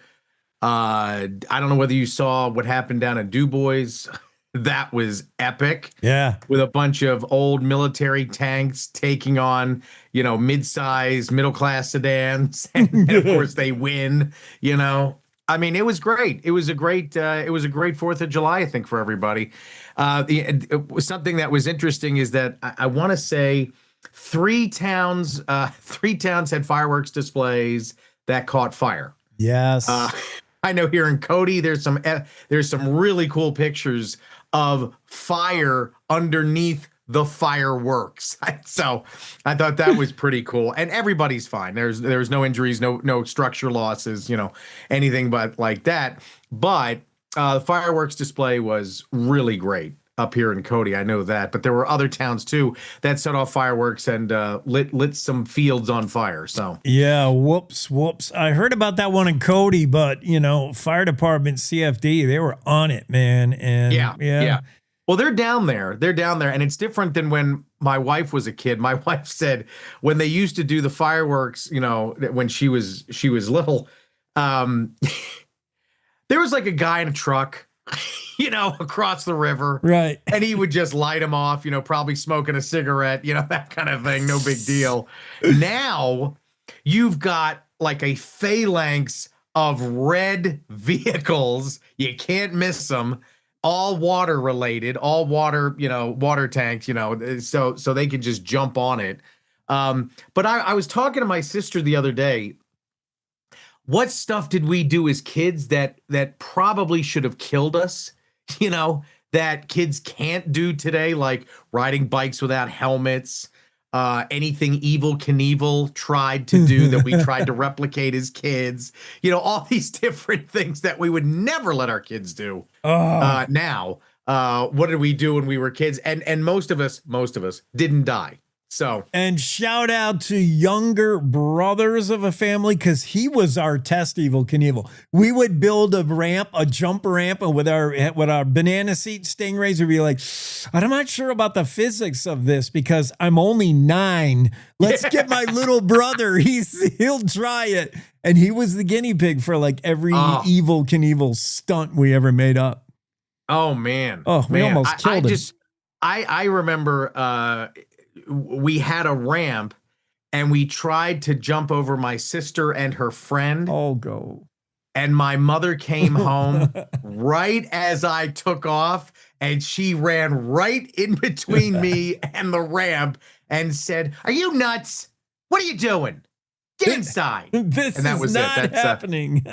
And she embarrassed me in front of my friends. I mean, that was the worst part, is that I had to go inside, so I never found out if I could jump my sister and her friend. So, oh well. You know what I found out about that World Cup game last night? I was at the Cowboy bar DJing, and I wasn't quite starting. I was waiting for that match to end because it was getting pretty exciting. 35 minutes, nobody scores. There's like 3 shots total. It looked like nothing would happen. And then all of a sudden, England scores twice in rapid succession. Mexico ties it, and England prevails 3-2 in a very exciting match. The crowd, we have a huge Mexican population in Jackson, and the crowd cheers for the England goals threw me off. And they were, for the most part, Mexican-born people cheering for England. I'm not sure. On. I'm serious. I don't know what to make of that, but the louder cheers were for England. It was weird. That is weird. That is really weird. because we do have a lot of, Hispanic, Hispanic people, Hispanic population in this state. I am surprised that England got, a louder reception, I guess. But yeah, there were Mexico fans for sure. Yeah. But when that first goal was scored, it was so loud. I'm like, oh, Mexico must have scored. And I look, I'm like, no, it's England. It was England. It was England. Yeah. The bigger question is, though, why were you in Jackson? You didn't DJ the biggest wedding on the planet at Madison Square Garden this weekend? You weren't there? I'm afraid I did not get the call. I DJ'd weddings on Friday and Saturday, and other than playing Taylor Swift music, that's as close as I got. Man. Well, here's the good news, bad news. The good news is they did it. No more speculation, no more whatever. The bad news is their careers will continue on a downslide until they're irrelevant. So, I hate to say this, but because my daughter's not really a Swiftie, but I was really bad mouthing the wedding and everything, and she's like, Dad, it's the happiest day supposedly in their lives. Why do you have to be so blah blah blah blah blah? I said, first of all, you don't understand. You're too young. When you get married, things change. Taylor Swift, unless she gets divorced, is never going to sing about an ex again. So I'm sorry. All these albums made because of her exes and all the heartbreak and the Sturm and Drang of her chaotic life, unless they get divorced, it's all going to be sunshine and rainbow. What is she going to sing about? How they both have a joint 401k? No. Are they going to talk about buying a minivan together? No, they're not. She is not. I mean, again, and God bless you if you're in a happy marriage. I mean, it's wonderful, but it doesn't do much for the artistic, pull, tug and pull that, when you go through a lot. When you have chaos in your life, that's the best if you're an artist. Yeah. She's not going to have that. Well, if anyone can make #1 hits out of married life, boring. Taylor Swift can't. She's a brilliant songwriter, great in the studio. Her production, I mean, she almost never misses. So I don't think it'll hurt the career much. I was maybe disappointed that they made a production of the wedding. As high profile as Taylor Swift is, when you're an A-lister, usually you do it on the down low, away from paparazzi, in Morocco or somewhere cool, and only a few select friends, because you already are all that. Taylor Swift is all that. She didn't have to have a wedding that was all that, but okay, however you want to do it. But remember, she defies everybody's expectations. So what is the expectation? Well, it's what you just said. She should have been married in Alta, Wyoming, where nobody can find her, under a tent. So the paparazzi. No. She went to New York City at Madison Square Garden, and I defy you to find me a legitimate picture from inside of that building. Phenomenal. Phenomenal. We don't know what she wore. We don't know what anything looks like. You're right. Maybe a wedding napkin, I think I've seen a picture of. Other than that, we have no idea what happened in there.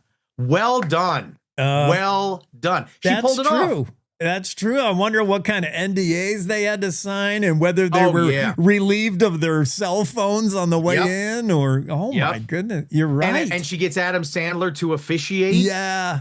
She has all these different kinds of guests. It's not just her best friends, her girlfriends, and a bunch of football players.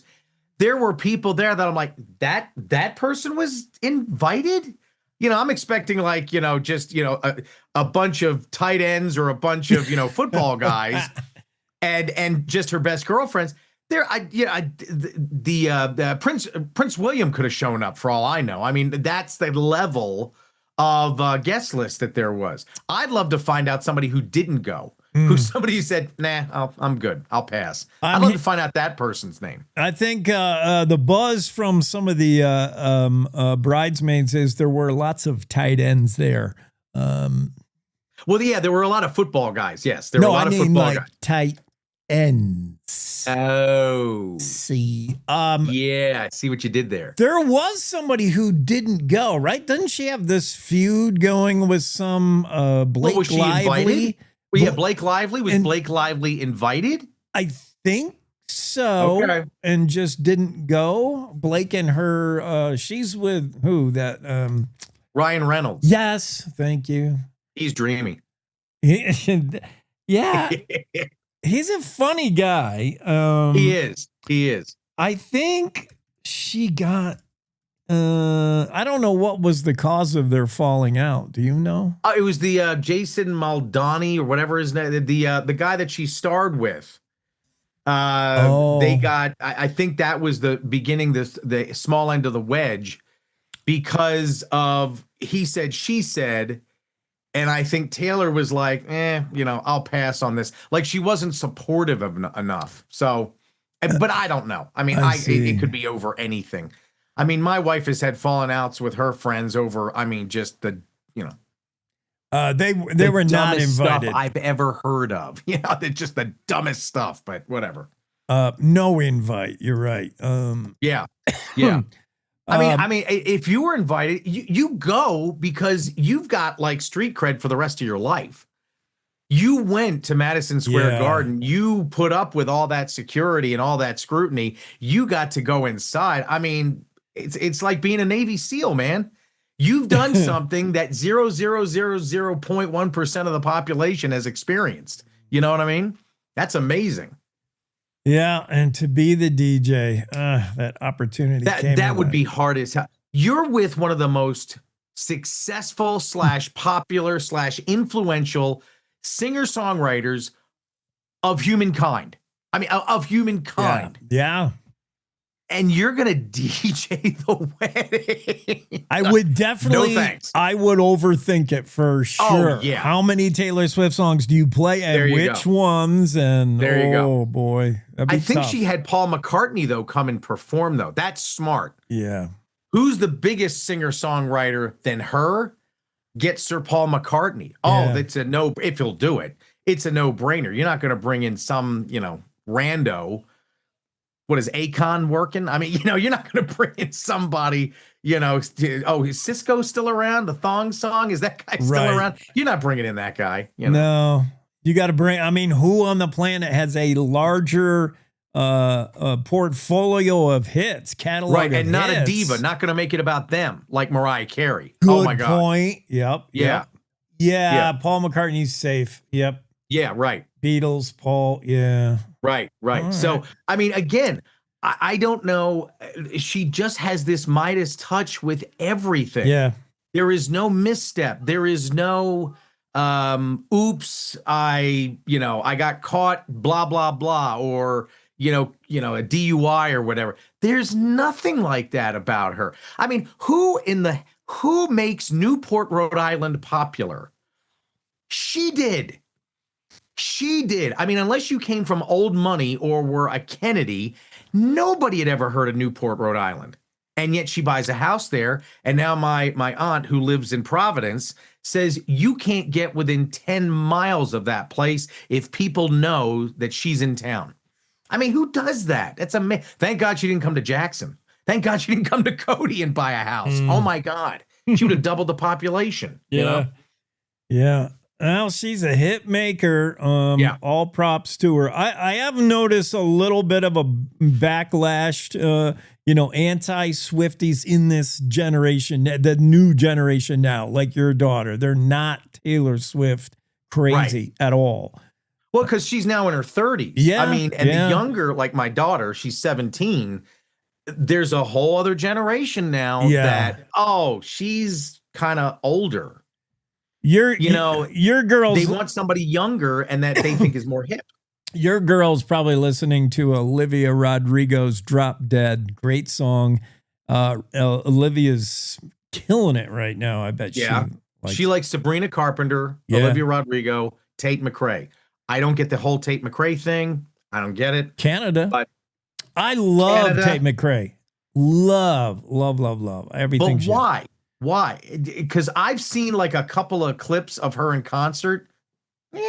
That's Madonna. I mean, as the old man in the room, I go, that's Madonna. Dude, what's the big deal? And I'll say this, a lot of her songs sound the same. Tate McRae, Greedy, every song sounds the same. But I love her. She was one of the first to come out with the girl voice, like the girl on helium voice. She has a certain way of singing this unique. Yeah. But what really gravitated me to her is watch the video of the song 1035. Watch that video and then watch the behind the scenes video. It's a famous DJ wrote this song for her. She mailed in her part. She sang it. And then he said, I really like you to do the video. And he flew her to, I think, Dubai or something. And she had 24 hours to prep for that video, which includes learning the dance routines, remembering the song that she had only sang once into a mic, and then she's off doing something else. Yeah. And she talked about how she was jet lagged. She did a red eye. She landed early in the morning. She went straight to makeup. And the next thing you know, she's doing a video all in Dubai, all in 12 hours. Yeah, right. Whoa. It looked like something they had worked on and rehearsed for weeks. And she was there for less than a day and knocked it out. But the song's good? The song is great. Her dancing, she's a dancer at heart. She's dancer first. The dancing is great. The song is fantastic. The video is fantastic. And to learn that it all came together literally like on the plane ride there. She was like, oh, I guess I got to do this video. What is it supposed to look like? Yeah. Bam. Yeah. Like, she just nailed it. Yeah. But it all comes down to, I mean, I remember I interviewed Alice Cooper a while ago. And Alice Cooper, of course, one of the biggest, like shock genre, rock stars, right? He said there were people before him that were as shocking, even more shocking. There have been people as shocking, but it comes down to, okay, where's the song? If you don't have the song, it doesn't matter what you look like. It doesn't matter what you can do. So that's always been in the back of my mind. Okay, Tate McRae's a great singer. Tate McRae's, blah, blah, blah. Where's the song? Taylor Swift has the songs. Taylor Swift has, the juice, the musical juice to make the image because she's got the songs. Yep. So I'd never forget that. Like, that's a touchstone for me that Alice Cooper was like, oh, yeah, that's right. Yeah, if you don't have the song, there's nothing around it. Yeah. You can't anchor it in anything. So that's what I always ask my daughter. Okay, she's gorgeous. She's flashy. She's on top of a building in Dubai. Where's the song? No, is the song any good? You're not wrong, because of the list of things to be impressed with Tate McRae about, the songs are down at the bottom. Yeah, it's the dancing, it's the image, it's just her, the package. Right. Songs are like down the list. You're right. Right. Now, her brother plays hockey at Dartmouth. That's impressive to me. As a dad, that's impressive that you can play hockey at Dartmouth. She's impressed by the fact that she, from like Calgary, Canada, or whatever, and has just gone through this stratosphere in like, what, a year and a half? I mean, she hasn't been around a while. Like, she hasn't been around like Taylor Swift, and is right up there with the Sabrina Carpenters, the Taylor Swifts, those kinds of people. So, I mean, I guess she's got a future. I don't know, because I've really aged out of that demo. Oh no, she has definitely arrived. She does a duet with Morgan Wallen too on a song that was huge. What I Want. And now she's crossed over. So she's crossed from pop over to the country world. That just solidifies her more. Yeah, and she's done it with like minimal songs, but I mean, don't underestimate the talent. She is definitely super talented. And we know that she can grind. That's the other part of it too. She can grind. If she flew to Dubai, didn't sleep for 48 hours, made a video and flew back. Yeah, she's got the grind too. Yeah, and then you know what? And here's another thing about her. It's like the Tate McRae special. There's a video around of her just sitting side stage at a down moment, like before the show or after the show or something. And she sings a Billie Eilish song and knocks it out of the park. And she's reading the lyrics on her phone. Like, she's probably as familiar with the song as we are as listeners. She just sits there and with one guitarist, she's sitting on the side of the stage doing a Billie Eilish cover. Like, wow, like reinventing it, making it hers, and it's flawless. And there's no, gimmicks on her voice. It's just amazing. Like, she got talent. And you brought up a great point. I mean, this is like a deep dive into music, but you made a great point.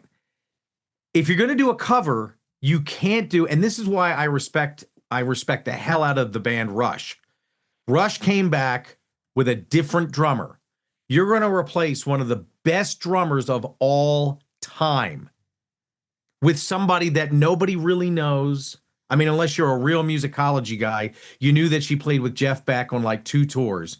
But they brought in a woman from Germany, but is not an imitation of the drummer. She has made those songs her own. Now, don't get me wrong. On Tom Sawyer, she has to fill note for note. She has to fill, beat by beat, right? But there is a certain nuance that she brings her own identity into the songs, and yet there's still the Rush songs that we all know and love. So my hat's off to Rush. That's another example of a band. They have never had a misstep. Now, you can say they got too synthy in the 80s and, toward the end of the night or toward the end of the 80s, they got too too much synth. They got away from the hard drive, hard rock. They, did this, but you cannot fault them. Ever since they were young, it has basically been, this is the album, here it is, and the record companies go, thank you very much, can we have another? There's never been an A&R guy going, oh, there's no hit song on this record. Yeah. They've done what they've wanted, and it's been a success, and hats off to them for bringing this woman on tour with them and replacing a legend, but making it her own. And that band, you don't think of a drummer for too many bands as a legend, but that band was very much driven by Neil Peart's drum work. And when you're a trio, I mean, there's nowhere to hide. You all, all got to carry the mail, man. From exactly, and they all did, and they were friends. That's the other part of it too. They were all friends. They're all, they're close. They've been, Alex and Geddy have been friends since they were in 7th grade. I mean, I talked to one guy from high school and one guy from college. That's it. I mean, I don't know how you have friends from when you were in elementary school, but they've managed to do it, and they've been very, very successful on their own terms. So good for them. Good for them. And congratulations to Taylor Swift and Travis Kelce. I know. I've been kind of hard on him, but I mean, she pulled it off, man. You got married at Madison Square Garden. That's like, she could have rented out the Grand Canyon. I mean, she could have pulled that off. You know what I mean? Yeah. Taylor Swift's working on her next album. He's got his slippers on and is smoking his pipe, reading the newspaper, and she's in the kitchen. Isn't he? No, he's got training camp coming up, doesn't he? Yeah, he's going to play. He is going to play another year. Yeah, he said he's going to play one more year. Yeah, so we'll see. Thank you, Mac. Have a great Monday. All right, have a great week. Cowboy State Daily Show on a Monday, and our final guest coming up, Lindsay will be with us. Lindsay Simineo, I think is how you say your name. And we're going to talk about her work with Wyoming Behavioral Health Alliance and a brand new first ever legislative scorecard tracking bills concerning health. How do your lawmakers stack up? We'll talk about that next after this final break. Are you still throwing money at boring advertising that nobody remembers? Cowboy State Daily Radio is where Wyoming talks, laughs, debates, and actually pays attention. Your customers are not only listening, they're talking about the news of the day. So why not put your business in the middle of the conversation? From sponsored interviews to powerhouse statewide campaigns, Cowboy State Daily Radio delivers your message with an exclusive Wyoming reach. Contact Piper Fenimore today at piper@cowboystatedaily.com. You're listening to the Cowboy State Daily Radio Network. Wyoming is a place of unlimited potential, a place that inspires us to dream. Since 2014, Wyo Lotto has given back over $180 million to our great state through transfers, winnings, commissions, and more. Dollars that have gone directly into your cities, towns, and counties. Dollars that have changed lives and set dreams in motion. Thank you, Wyoming, for a legendary 10 years. We can't wait to dream up what's next.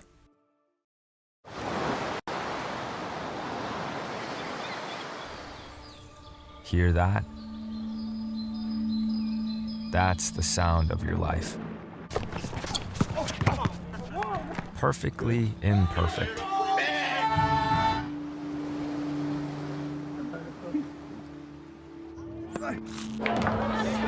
Beating in rhythm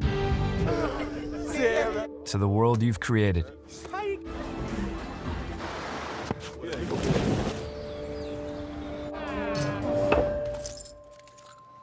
But every time you drive after drinking, the music gets drowned out. Your life sounds pretty great. Don't let a buzz ruin it. Buzzed driving is drunk driving. Don't drive buzzed. Whether it's our stories,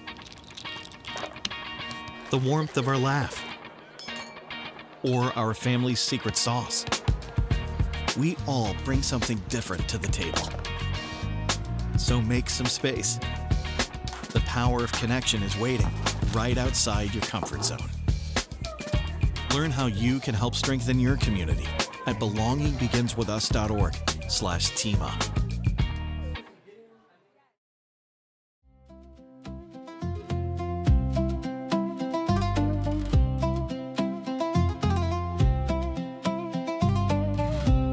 Cowboy State Daily Show, and we welcome to the discussion Lindsay Simineo. Am I close? You are close. You are close, yes. Lindsay Simineo. Just Simineo. Just, it's like the state park, but not. Yes. Yeah, I'm adding a extra syllable. Okay. Lindsay Simineo, Executive Director, Wyoming Behavioral Health Alliance, and for the first time ever, a legislative scorecard. We're going to discuss this. I'm excited to see how this works out. The scorecard, by the way, tracks a combined 39 pieces of legislation touching on and related to mental health and behavioral health policies. 15 bills the Senate discussed, 24 bills in the House. Yes, sir. Yes, sir. No, when we started the Wyoming Behavioral Health Alliance in 2024, this was the long-term goal, to be able to not just advocate for statewide policy, but also to be able to educate the public on what is happening here in Cheyenne at Capitol Hill and how our legislators are supporting mental health and in what ways. And so to be able to, 2 years later, to achieve that goal and be able to produce this, it was a heavy lift, but we are absolutely happy to announce it before early voting starts on July 21st. Yeah, that'll be interesting if this stuff is important to you as voters. Get informed. It's super easy to do if you get on the website. You can track all these bills. Wyoming, wybha.org,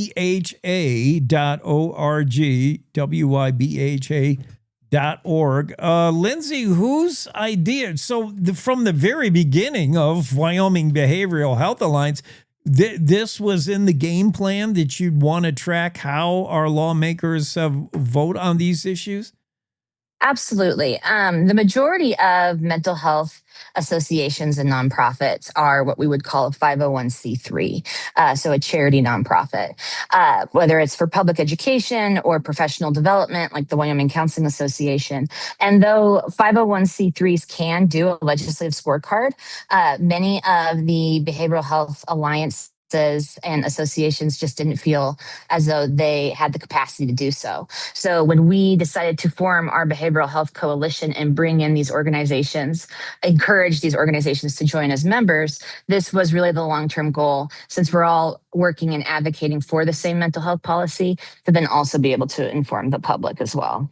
This and in this scorecard stuff, there's no thinking on your organization's behalf of partisan, what party is doing. It doesn't matter. It's just each person, how they vote on these issues. Correct. We wanted this to be as quantitative and as nonpartisan as possible. We know that things of this nature can be hot topics for people. And as we released this over the weekend on Facebook, we saw that to be the case. So we wanted to be very upfront about our rubric, our scoring rubric. We did have additional points for those legislators who are sponsors, co-sponsors, and friendly amendment bringers, but otherwise make it as quantifiable, black and white, nonpartisan as possible. We want it to be a fair representation of what is happening in Wyoming. Lindsay, I'm glad you touched on that. I was wondering what are some of the analytics, how you judged or whatever, and emphasis or extra points given to someone who brings the bill, that brings a piece of legislation, because obviously it's important enough that they want to get it drafted, work with LSO, do all the work you got to do to bring a piece of legislation to the floor. That's pretty key. That should be extra. I mean, we absolutely think so, because not just the legwork to get it to the floor, but then the legwork to then carry it through that chamber that they set. It's a heavy lift. And it involves way more hands-on for that primary sponsor, as well as the co-sponsors who are willing to put their name to it and say, no, we believe in this and believe what it could do for Wyoming residents. So we absolutely wanted to show that extra work in some way. Lindsay, a coalition like this just stood up not that long ago. Is I think super important because it's highlighting something that doesn't get the front page headlines usually when you think about lawmakers and how they're graded. The big issues are, where do you stand on the Second Amendment, or where are you on abortion, mental health and behavioral health? Like I don't know where that is on the list, but it should be higher. Well, and actually, we're seeing that it is not just higher, that it is taking top stage in Wyoming and globally. In the last year, we have global research showing that mental health has now become the top priority globally, surpassing cancer. And that has been true for Wyoming for really since COVID, the last 5 years, that mental health, behavioral health is one of the top priorities for Wyoming residents and Wyoming voters. And so being able to give them this tool as they're considering their next steps as far as the voting process is incredibly important, because it is such a big issue. Your alliance got help from another alliance, the Wyoming Business Alliance, and I'm sure this isn't all Lindsay. You had a lot of people that help compile all this and help you day to day. Who can you give a shout out to?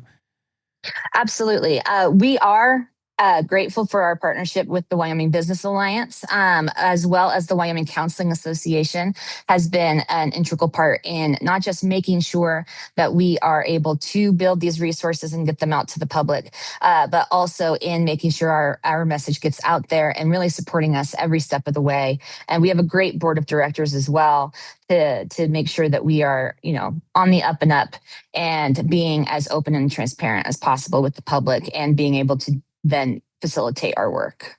I'm sure our legislators, whether they're in the House or the Senate, would very much like to know how they score, especially if they score high, score well. Are you in touch with them at all? How would they find out in case they want to use this in campaign materials or whatever? Absolutely. And it's funny that you mentioned that. We have had some already find it and utilize it over the weekend. If legislators would like to see how they scored and be able to download that graphic, we wanted to make it as downloadable as possible.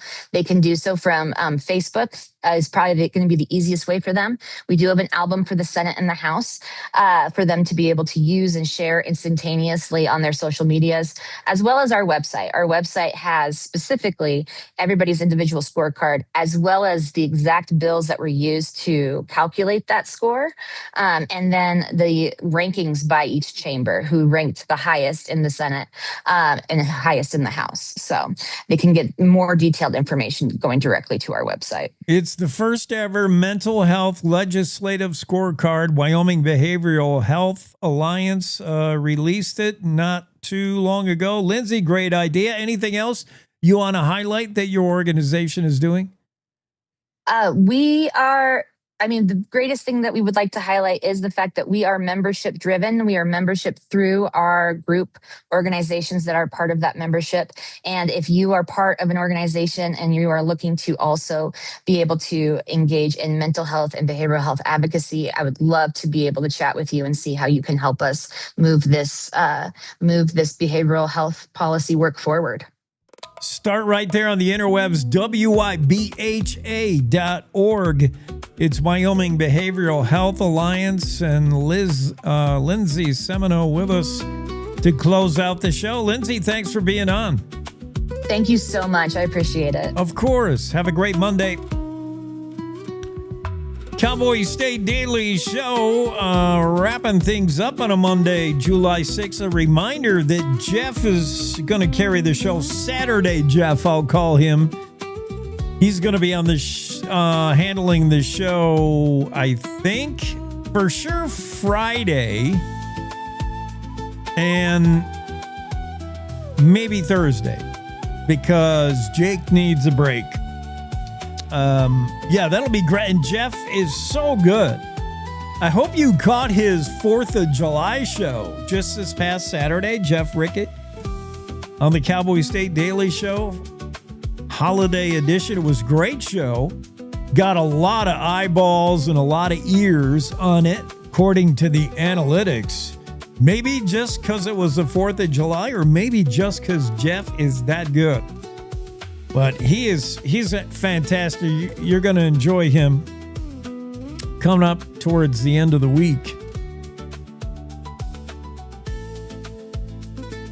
Stories in the Cowboy State Daily over the weekend that we still haven't had time to touch on. I really wanted to talk about that Haitian trucker who plowed into the Rawlins EMTs and killed one, severely injured another. This was a crash on I-80 3 years ago. It was one of those black ice deals. And Colby Fedor has a story about the Haitian trucker who wants his conviction overturned on behalf of his attorney, or his attorney on behalf of his client. They're petitioning the Wyoming Supreme Court to hear this and possibly overturn the conviction. I thought the sentencing for me was kind of hard. I understand there's a fatality and a serious injury. 12 to 14 years, I think this guy got. And I thought that was hard for something, honestly, that could happen to any of us when we're driving. We hit a patch of ice, we lose control. But prosecutors say he was reckless and it was an avoidable injury. Yeah, I'll be interested to see if the Wyoming Supreme Court takes up that case. Oh, what a great show. Big thanks to all of our guests. Richard Syrett, Alex Newman was on, Jim Walter, Mayor Max Mickelson, Senator Cale Case, Chaney Akin, my new fave barrel racer, Miriam Washut. James Byrd was on to discuss his campaign and a whole bunch more. What a fun show. That's going to do it for us. We'll see you again tomorrow. Good morning. This is the Cowboy State Daily Morning Show with Jake. The new way Wyoming wakes up.